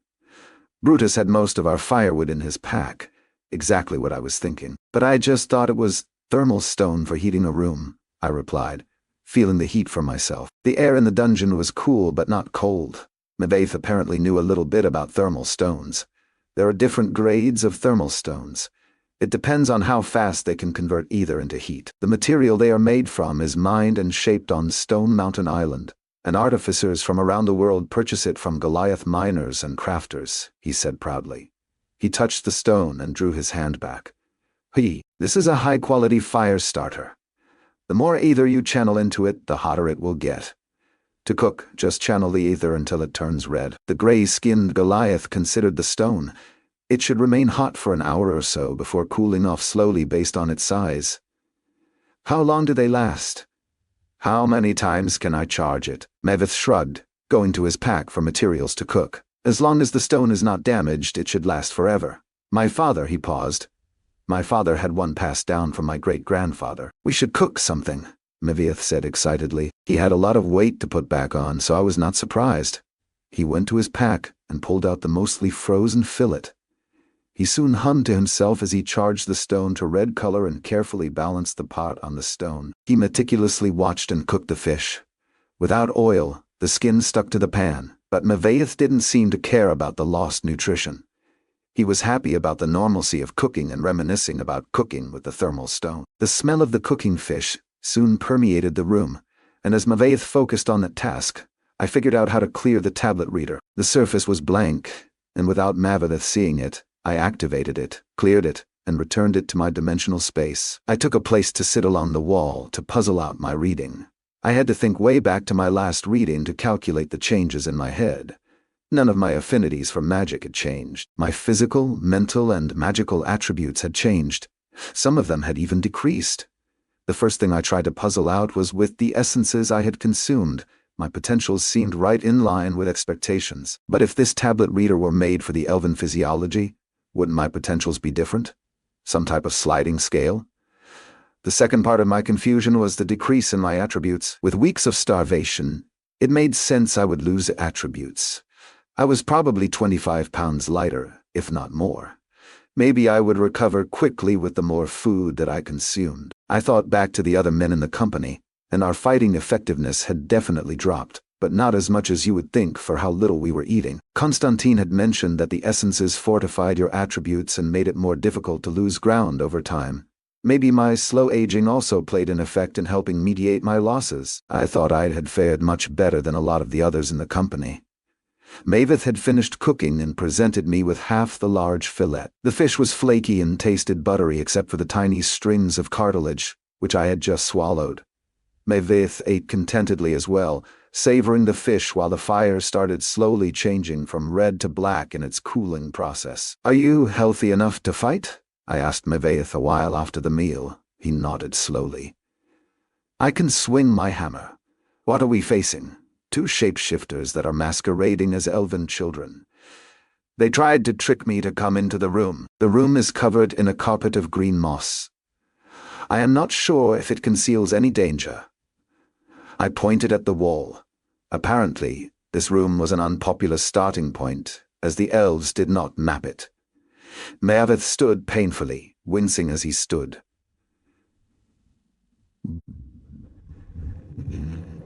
"We should also try and find the others." He pulled his hammer from the loop on his belt and nodded to me. To Maveth's amazement, I stored both our packs in my dimensional space. Best not to be slowed down by them. Together, we made our way down the corridor, side by side. The width and height of the passage were around 10 feet to a side. As we approached, the 2 elven children were standing at the entryway, blocking our access to the room. The boys spoke in Elvish. "Look, he has returned and brought a friend," the girl added. "I think they have come to play. It has been so long since we played with anyone." Maveth's hands flexed along the handle of his sledgehammer and questioned me. "What are they saying? Their mannerisms seem unnatural for children." The girls switched to Latin. "Oh, the big one speaks the new tongue. I want to play with him first." I couldn't help my own curiosity and asked the pair, "Are you the dungeon talking through these creatures?" He calls us creatures. "You are the creature, coming in here to kill and loot over and over again," the girl berated me in Latin. "If you are not going to play with us, leave." "I have never heard of creatures in a dungeon talking before," Maveth said worriedly. "Are you sure we should be fighting them?" the boy teased Maveth. "Look, you have scared the big one." "He is going to be too afraid to enter now. Back up to the center of the room, and we will enter," I requested of the pair. "Could you even reason with these creatures?" The 2 looked at each other creepily, then back at us. They started to take steps back, their bare feet leaving footprints in the mossy ground that quickly disappeared. "Maveth, we cannot leave the dungeon as there was a rush swarming the tavern, and the summoner's wyverns may be there. We only have one path to follow in the labyrinth, and it leads us here. I will take the girl, and you can take the boy." I said it softly, but it was clear the creatures overheard as they failed to hide a smirk and were anticipating the fight. "They have no weapons," Maveth said, assessing our opponents who stood 20 feet apart in the center of the chamber awaiting us. "Ready?" Maveth studied the 2 children and slowly nodded. I rushed forward, prepared to use my ability and react to anything. The ground was spongy as I led with my round shield and black blade in the other hand. The 2 children just smiled, and I risked a glance at Maveth, who was 2 steps behind. I had let my adrenaline get the better of me. 20 feet from the children, their eyes blinked to a yellow. The girl's body started rapidly stretching first, quickly tearing through the rags she wore as she gained girth and height. Her skin stretched and became gray and veiny. Her messy hair retracted into her body as her face head became bald and ridged with bones over the eyes. The creature had grown from less than 4 feet to over 8 in the short time it took to cover the ground. Long, lanky arms sported imposing black claws. The rags gone, the creature appeared genderless. The creature took a defensive stance as I reached it. The creature's head suddenly disappeared. My aether bottomed out after a brief struggle with its resistance. I changed my direction, pivoting in the moss, and my black blade slid into the outline of the ribs on the boy that had also grown into the similar horror. The surprised creature backhanded me, and I easily intercepted the strike with my shield. I did not expect its immense strength as I was flung back, and my sword hilt was torn from my grasp. I had held it long enough to wrench the blade sideways through the body, I skidded on the carpet of moss, the berry bushes slowing me slightly. I caught Maveth swinging his hammer into the knee of the creature. It had turned to face me, giving the Goliath a wide opening. A satisfying pop resounded in the room as the knee bent at the wrong angle, and the creature fell to its knees. Maveth was already winding up for another swing at the creature's head. As the blow was coming, the creature's arm lashed out and grabbed the shaft, preventing the Goliath from completing a swing. The creature's arms were deceptively long, even as the 7-foot-plus Goliath towered over the kneeling body. The other hand punched out into Maveth's leather armor, causing him to backpedal while releasing air in a huff. These things were just too strong. The only good sign was my black blade embedded in the creature was dripping a stream of blue-black blood. Its flat face had no mouth, but it still managed to hiss in pain and anger, but no recognizable words came from it. Standing, I realized my shield shoulder was dislocated. Pain flared when I tried to move, and I was unable to raise my arm, so I let the shield fall to the mossy ground. I drew the elven dagger with my good hand but kept my distance. "Maveth, how are you doing, big guy?" Maveth coughed painfully as he supported his weight on his hammer. "Some broken ribs, but I can still fight." The creature was looking back and forth between us as we flanked it now. It touched my sword exploratorily, but it decided not to extract it. With the flow of blood coming off the sword, I doubted it could live much longer. Maveth had destroyed one knee, so it should remain immobile. We watched as it struggled to stand and then gave up and lay down on the mossy floor. "Keep an eye on it," I said, moving to the other creature's corpse. The aether-rich dungeon was helping me recover quicker than normal, but it was still going to take some time before I could bring out the collector. Minutes passed slowly until I finally materialized the collector. I placed it on the corpse, and thick blue smoke was pulled from the body and onto the collector. "What is that? Do you have a collector?" Maveth asked from the far side of the room. "Yes," was my short reply as the smoke coalesced in an apex essence. A myriad of ever-shifting colors swam inside the sphere as I picked it up. It felt weighty in my hand, denser than previous apex essences I had held. I slipped the essence under my armor and into a pocket. I circled wide of the creature and stood next to Maveth. He was audibly wheezing. "I just hoped the reward for this room contained a healing potion. Give me a few minutes, and I will retrieve your bow for you. You can make sure the other one is dead. If you have your own bow in there, perhaps it is best if you shoot it. I think it might be too painful to draw my bow," he said with difficulty. I laughed. "My shoulder is dislocated, but I can wait until I can heal myself. Go sit down and rest, Maveth. I will watch it." Maveth gratefully collapsed onto his back on the mossy floor. I stood over him, grabbed my wrist and pulled straight down. I swung my arm to him and he reached up. I figured it would save some ether if he got it back in the socket. Maveth yanked down, and a soft pop resounded in my body. It had not been too bad. I was able to move the arm, but raising it above my head was a burning pain. Minutes later, I drew the bow and missed from 10 feet. Constantine's voice echoed in my head, mocking me. Truthfully, I almost missed it now. My second, third, and fourth shots connected without the creature stirring. Cautiously, I moved in with the collector and used it to the same effect as the first time. Another swirling prismatic orb. From my experience, it was definitely a magic essence. I had Castile's library in the dreamscape, so I should be able to find it.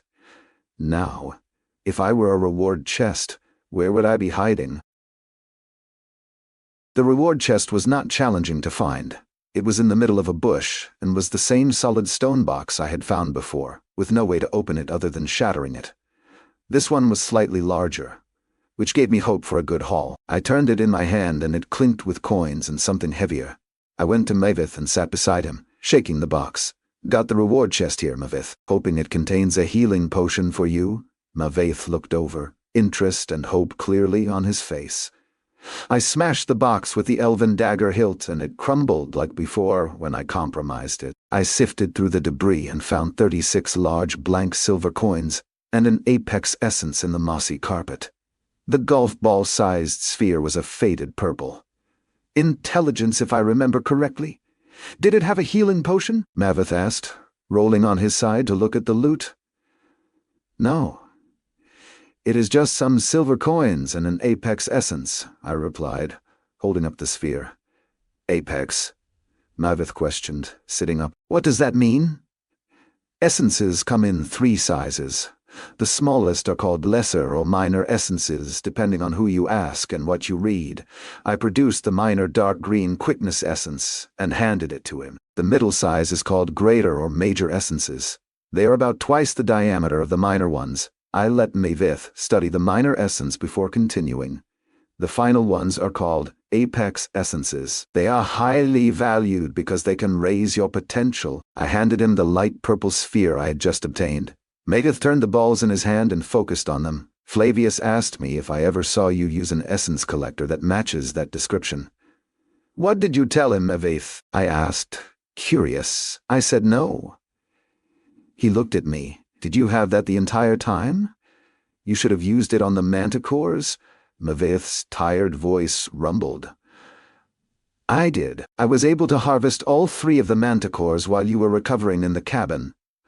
I pulled out another apex essence. It produced an apex essence from the young manticore. The sphere was blue and had white cloud-like wisps inside, reminding me of the sky. This was from the young manticore. I handed it to him. Why is this one so much prettier than the others? Mavith said, intently focused on the magical spheres. I think it is because it can enhance a magic affinity, I said truthfully. Mavith made to hand the 3 essences back to me. Take one and consume it. The green is quickness, the pale purple is intellect, and the cloudy one is the magical affinite. I may be able to find out what it is once I study the books Castile left in the dreamscape. It did not take long before the gray-skinned man handed me back the 2 apex essences and placed the green one in his mouth. His expression went through a range of emotions. I feel tingly like electric currents are being fired through my muscles. Just a few seconds later, he said, disappointed. The feeling is gone. I do not feel any different. It takes dozens of essences to effect real change. But there is a secret. Essences can help fortify an attribute and make it more difficult to lose points. I told him of the secret Constantine revealed. I still kind of felt like an ass and greedy just giving him the 1 essence. I should probably share the manticore and shape changer essences with him in the future. I stood. I am going to explore the corridors. Is there anything we can get from the bodies of the shape changers? Mavith painfully stood and went to the nearby creature. It has muscle, but some monsters have toxic meat. I think these are mountain berries. He indicated the bushes. He plucked one and chewed it before spitting it out. It tastes like mountain berries as well. The moss looks like common moss used for stopping bleeding by soldiers and women. Mavith's tongue and teeth were stained a deep blue-purple. I do not know how long it will take for the shape changers to reappear, but I think we have at least a day. Why don't you harvest the berries while I check the corridors? I offered the Goliath. Okay, Eric, do not be too long, he said as he looked at my first kill. The stump of the head had soaked the moss in a large area with its dark blood. Where's the head of the other one? A slight panic hit me, and I walked to the beheaded creature and then circled the room. I placed the head behind a bush out of Mavith's sight. I picked it up to show him. It just rolled a little way over here. Mavith nodded, accepting. I was focused on mine and did not even see your strike, just the body falling to the ground. I thought I would keep some of my secrets if I could. Mavith was not stupid. He just took time to puzzle things out, and usually came to the correct answer. The more we traveled together here, the more he would see and learn. I placed one of the 20-gallon water casks on the moss. Water sloshed inside as I shook it, but not much remained. Mavith's eyebrow raised at the size of the cask, processing that it came from my space. Fill the canteen and use this to harvest the berries. The other water cask in my dimensional space was full as I had only used this one to fill my canteen. There were 2 exits from this room. I faced the corridor where we entered and recalled what the shapeshifters had said. One corridor led to a dark room with treasure, and the other corridor led to a large, mean red bear. How did they even know the bear was mean if they could not leave their room? I looked down the corridor that had the dark room, and the black void was just 50 feet away. It did not look like a dungeon exit, though. I walked halfway to it and stopped. I had an ominous feeling start to creep in on me. I took another step, still 20 feet from the dark room. The light from the ceiling and floor did not penetrate the room. Even my glowstone could not shed light into the room. My uneasiness was too strong. I started backpedaling and returned to find Maveth lining the barrel with moss. I realized I had cold sweat on my face as Maveth looked up at me, waiting for a report. "There is a dark room that light cannot penetrate." I did not enter, and it felt dangerous. "Maybe we can try together if the other corridor is not feasible as well." Maveth offered supportively. "Maybe," I said. But I did not even want to enter that corridor again. I walked to the other corridor and could not even see the end. Remembering Maveth's warning of traps, I used the butt of my spear like a blind man's cane as I proceeded, counting my steps. About 100 feet down, a side corridor opened to my left. The corridor I was following continued in a straight line, and there appeared to be an end in sight. I decided to continue down the corridor, and I reached room in just over 100 feet. I paused at the entrance to the room, taking it in. The ceiling was maybe 40 feet, and had flashes of red, differentiating it from the ceilings I had seen so far.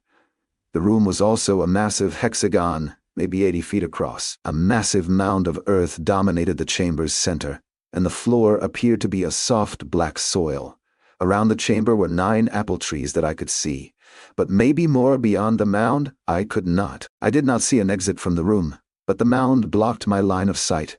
The apples on the trees were all bright red and looked delicious.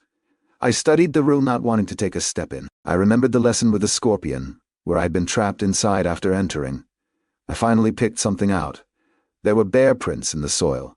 Very large bear prints. I whistled as loud as I could, hoping to draw out the monster that guarded this room. I heard a heavy snort, and a red gargantuan bear sauntered from the other side of the mound. This bear was easily twice the size of the gray one I had killed.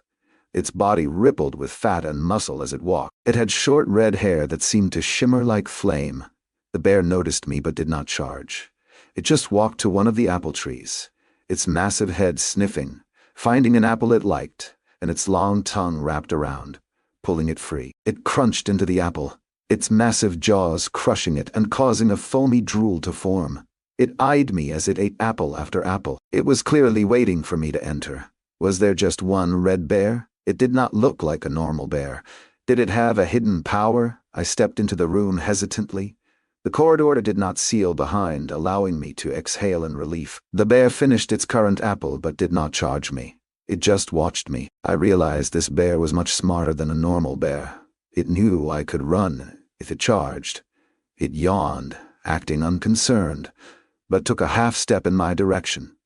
I remained near the corridor, not planning to move further into the chamber. The red bear took another step toward me. I did not move. It took patient step after patient step, its eyes locked to mine.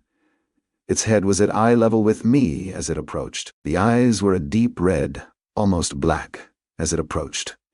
When it reached 15 feet, the extreme range of my reach, its body suddenly tensed, ready to rush and reach me before I could flee. It never got its chance, as the front half of its head had been removed. The body collapsed quickly, and I could see the reward chest appear on top of the mound behind the bear after its body dropped. Yeah, I was cheating the dungeon out of a fight, but I did not care. I just hoped the dungeon did not have a consciousness and started to change the rooms to counter my ability. I climbed the mound, eager to check the chest. The stone case was easily shattered to reveal 20 large silver coins and 2 potion vials. I recognized the runic writing on one of the dungeon potions, as it was the same one I had received after defeating the gray bear. I had a healing potion from Maveth, a greater healing potion. The other potion had unfamiliar runic writing, but I could probably find out what it was in the books Castile manifested inside the dreamscape. I sent the coins and the unknown potion to storage as I approached the bear. The essence collector ready. It worked rapidly, pulling in the smoky essence to form a black sphere that flickered with red and orange flames. Another apex magic essence. I sent the essence and collector to storage, took the apex essence of intellect, and consumed the large faded purple sphere. It dissolved on my tongue and tasted like cotton candy. Or maybe that is just what I wanted it to taste like as it rapidly dissolved. I quickly received a brain freeze as the essence worked. I was grateful for getting a huge multiplicative of effectiveness from essences, but the physiological changes were much more pronounced for me, especially when I consumed apex essences. Grateful as the feeling faded, I looked at the bear. With the elven blade, I quickly cut a sizable bear steak. I carried the steak back down the long corridor to return to Maveth as proof of my victory. Maveth was hunched over a berry bush and looked up. His lips were a bright blue. "Sampling the merchandise, Maveth?" I questioned him. "The berries are extremely sweet," he smiled. His teeth were a deep blue. At least I had a few drafts of the mouthwash in my dimensional space. "Is that meat?" I held up the steak, from a bear with rippling red fur that reminded me of fire as it moved. Maveth's brow furrowed in thought. "A fire bear. They are dangerous foes. No fire, magical or normal, can harm them. They are incredibly strong and fast. Yeah, it was a tough fight. Do you want to go help harvest the rest of it? Maybe after you drink this healing potion." I held up the prize in my other hand. Maveth's eyes went wide, focusing on the tiny vial. Maveth drank the healing potion, and his face instantly relaxed. He must have been in intense pain as a euphoric expression came across his face. He started to rotate his torso, a smile coming across his face. He picked up his hammer and swung it in an arc above his head, grinning as he did so. His deep voice echoed in the room. "Thank you, Eric. I can help you fight the dungeon creatures now." Maveth's eyes focused on the bear steak. He licked his dark blue-stained lips.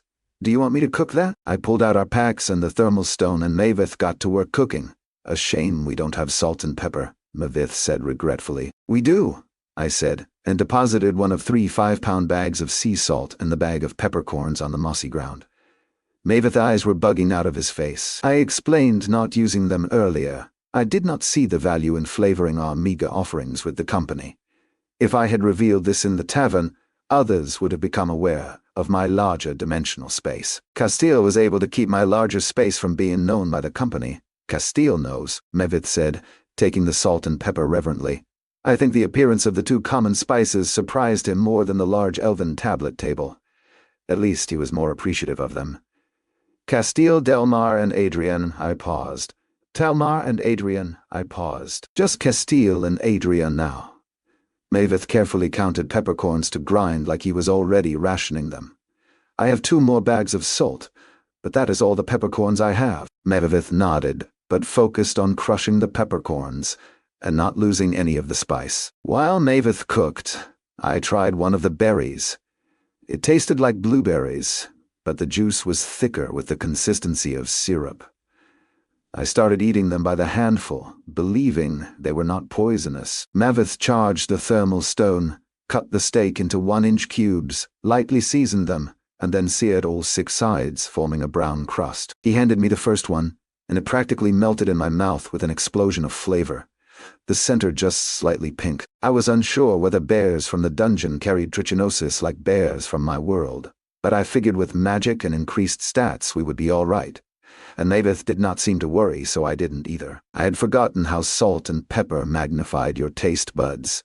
The flavors were dancing on my taste buds and lingered after I swallowed the first piece. Maveth tried one next, and soon they were gone, and he was working on the second batch to finish off the steak. "We should harvest the bear after this. This is some of the best bear meat I have ever cooked," Maveth voiced eagerly while turning the cubes.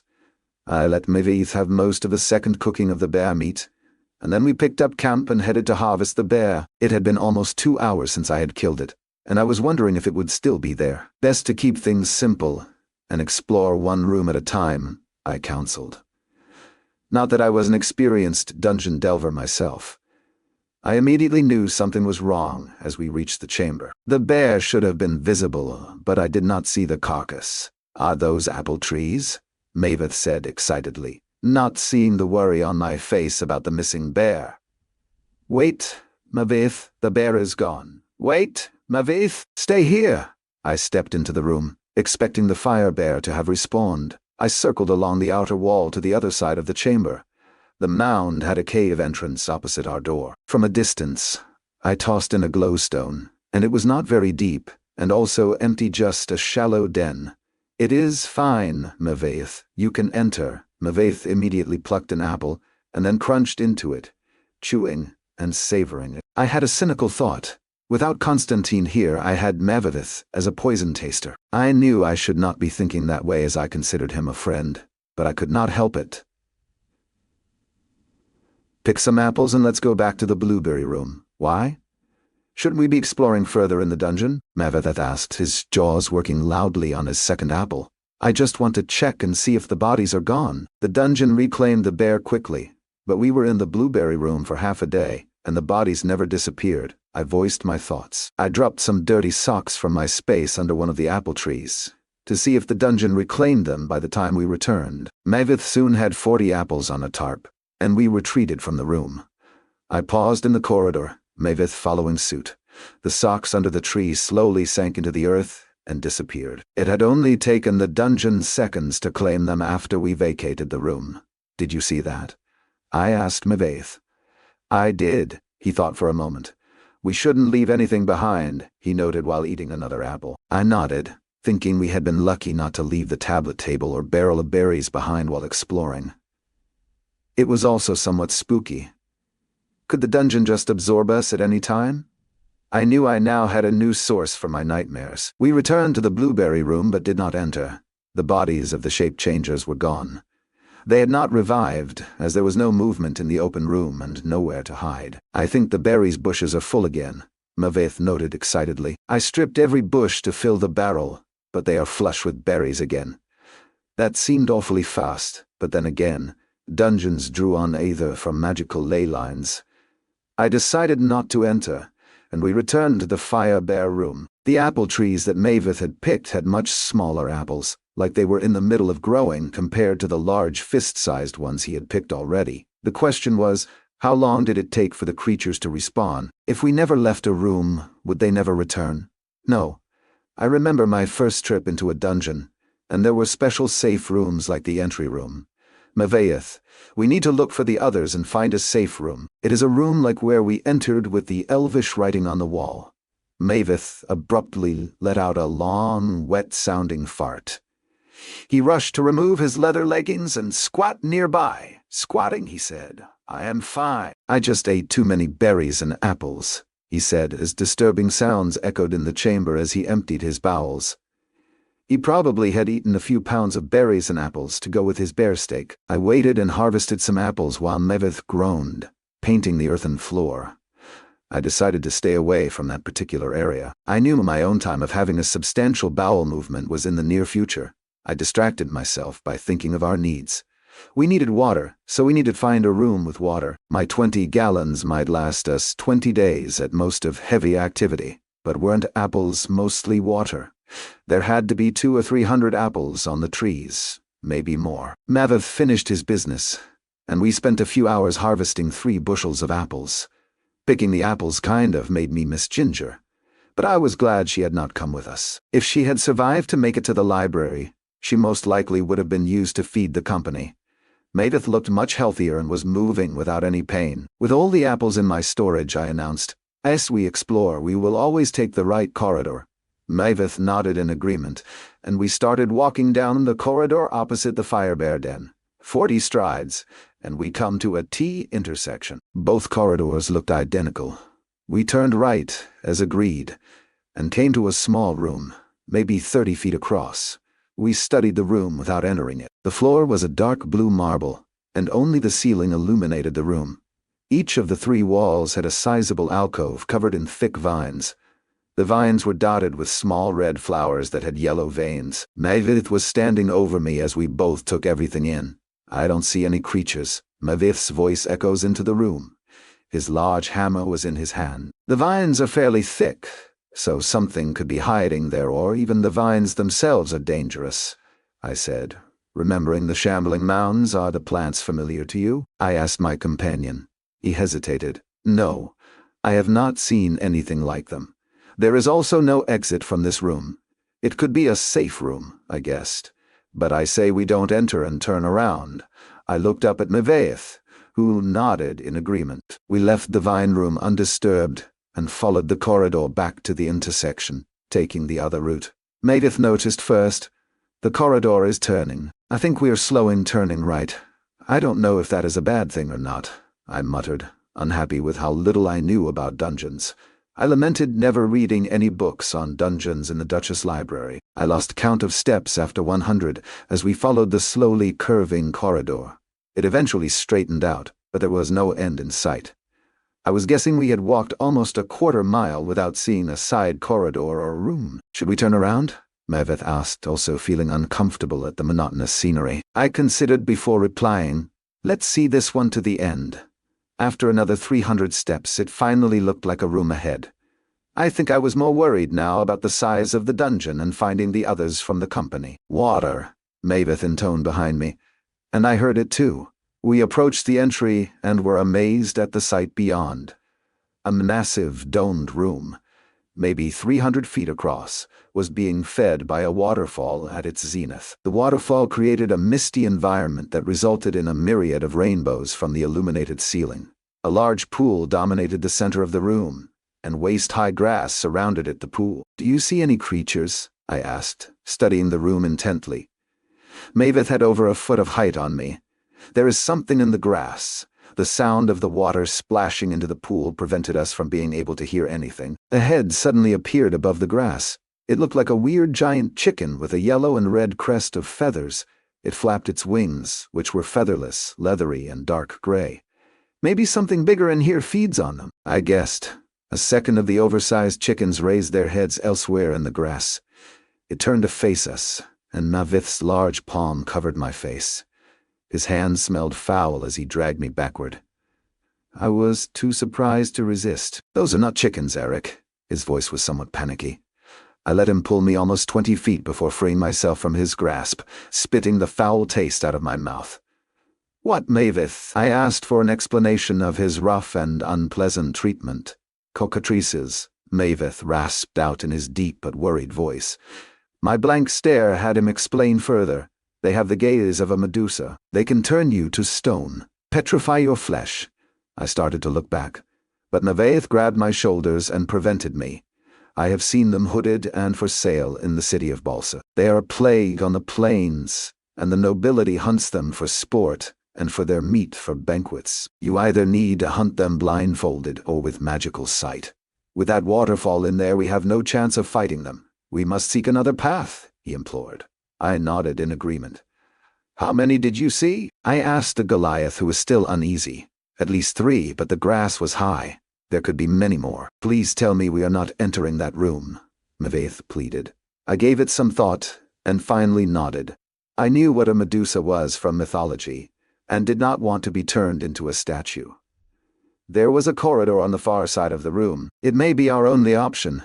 Can't we just leave the dungeon?" Maveth intoned, still clearly upset at the cockatrices.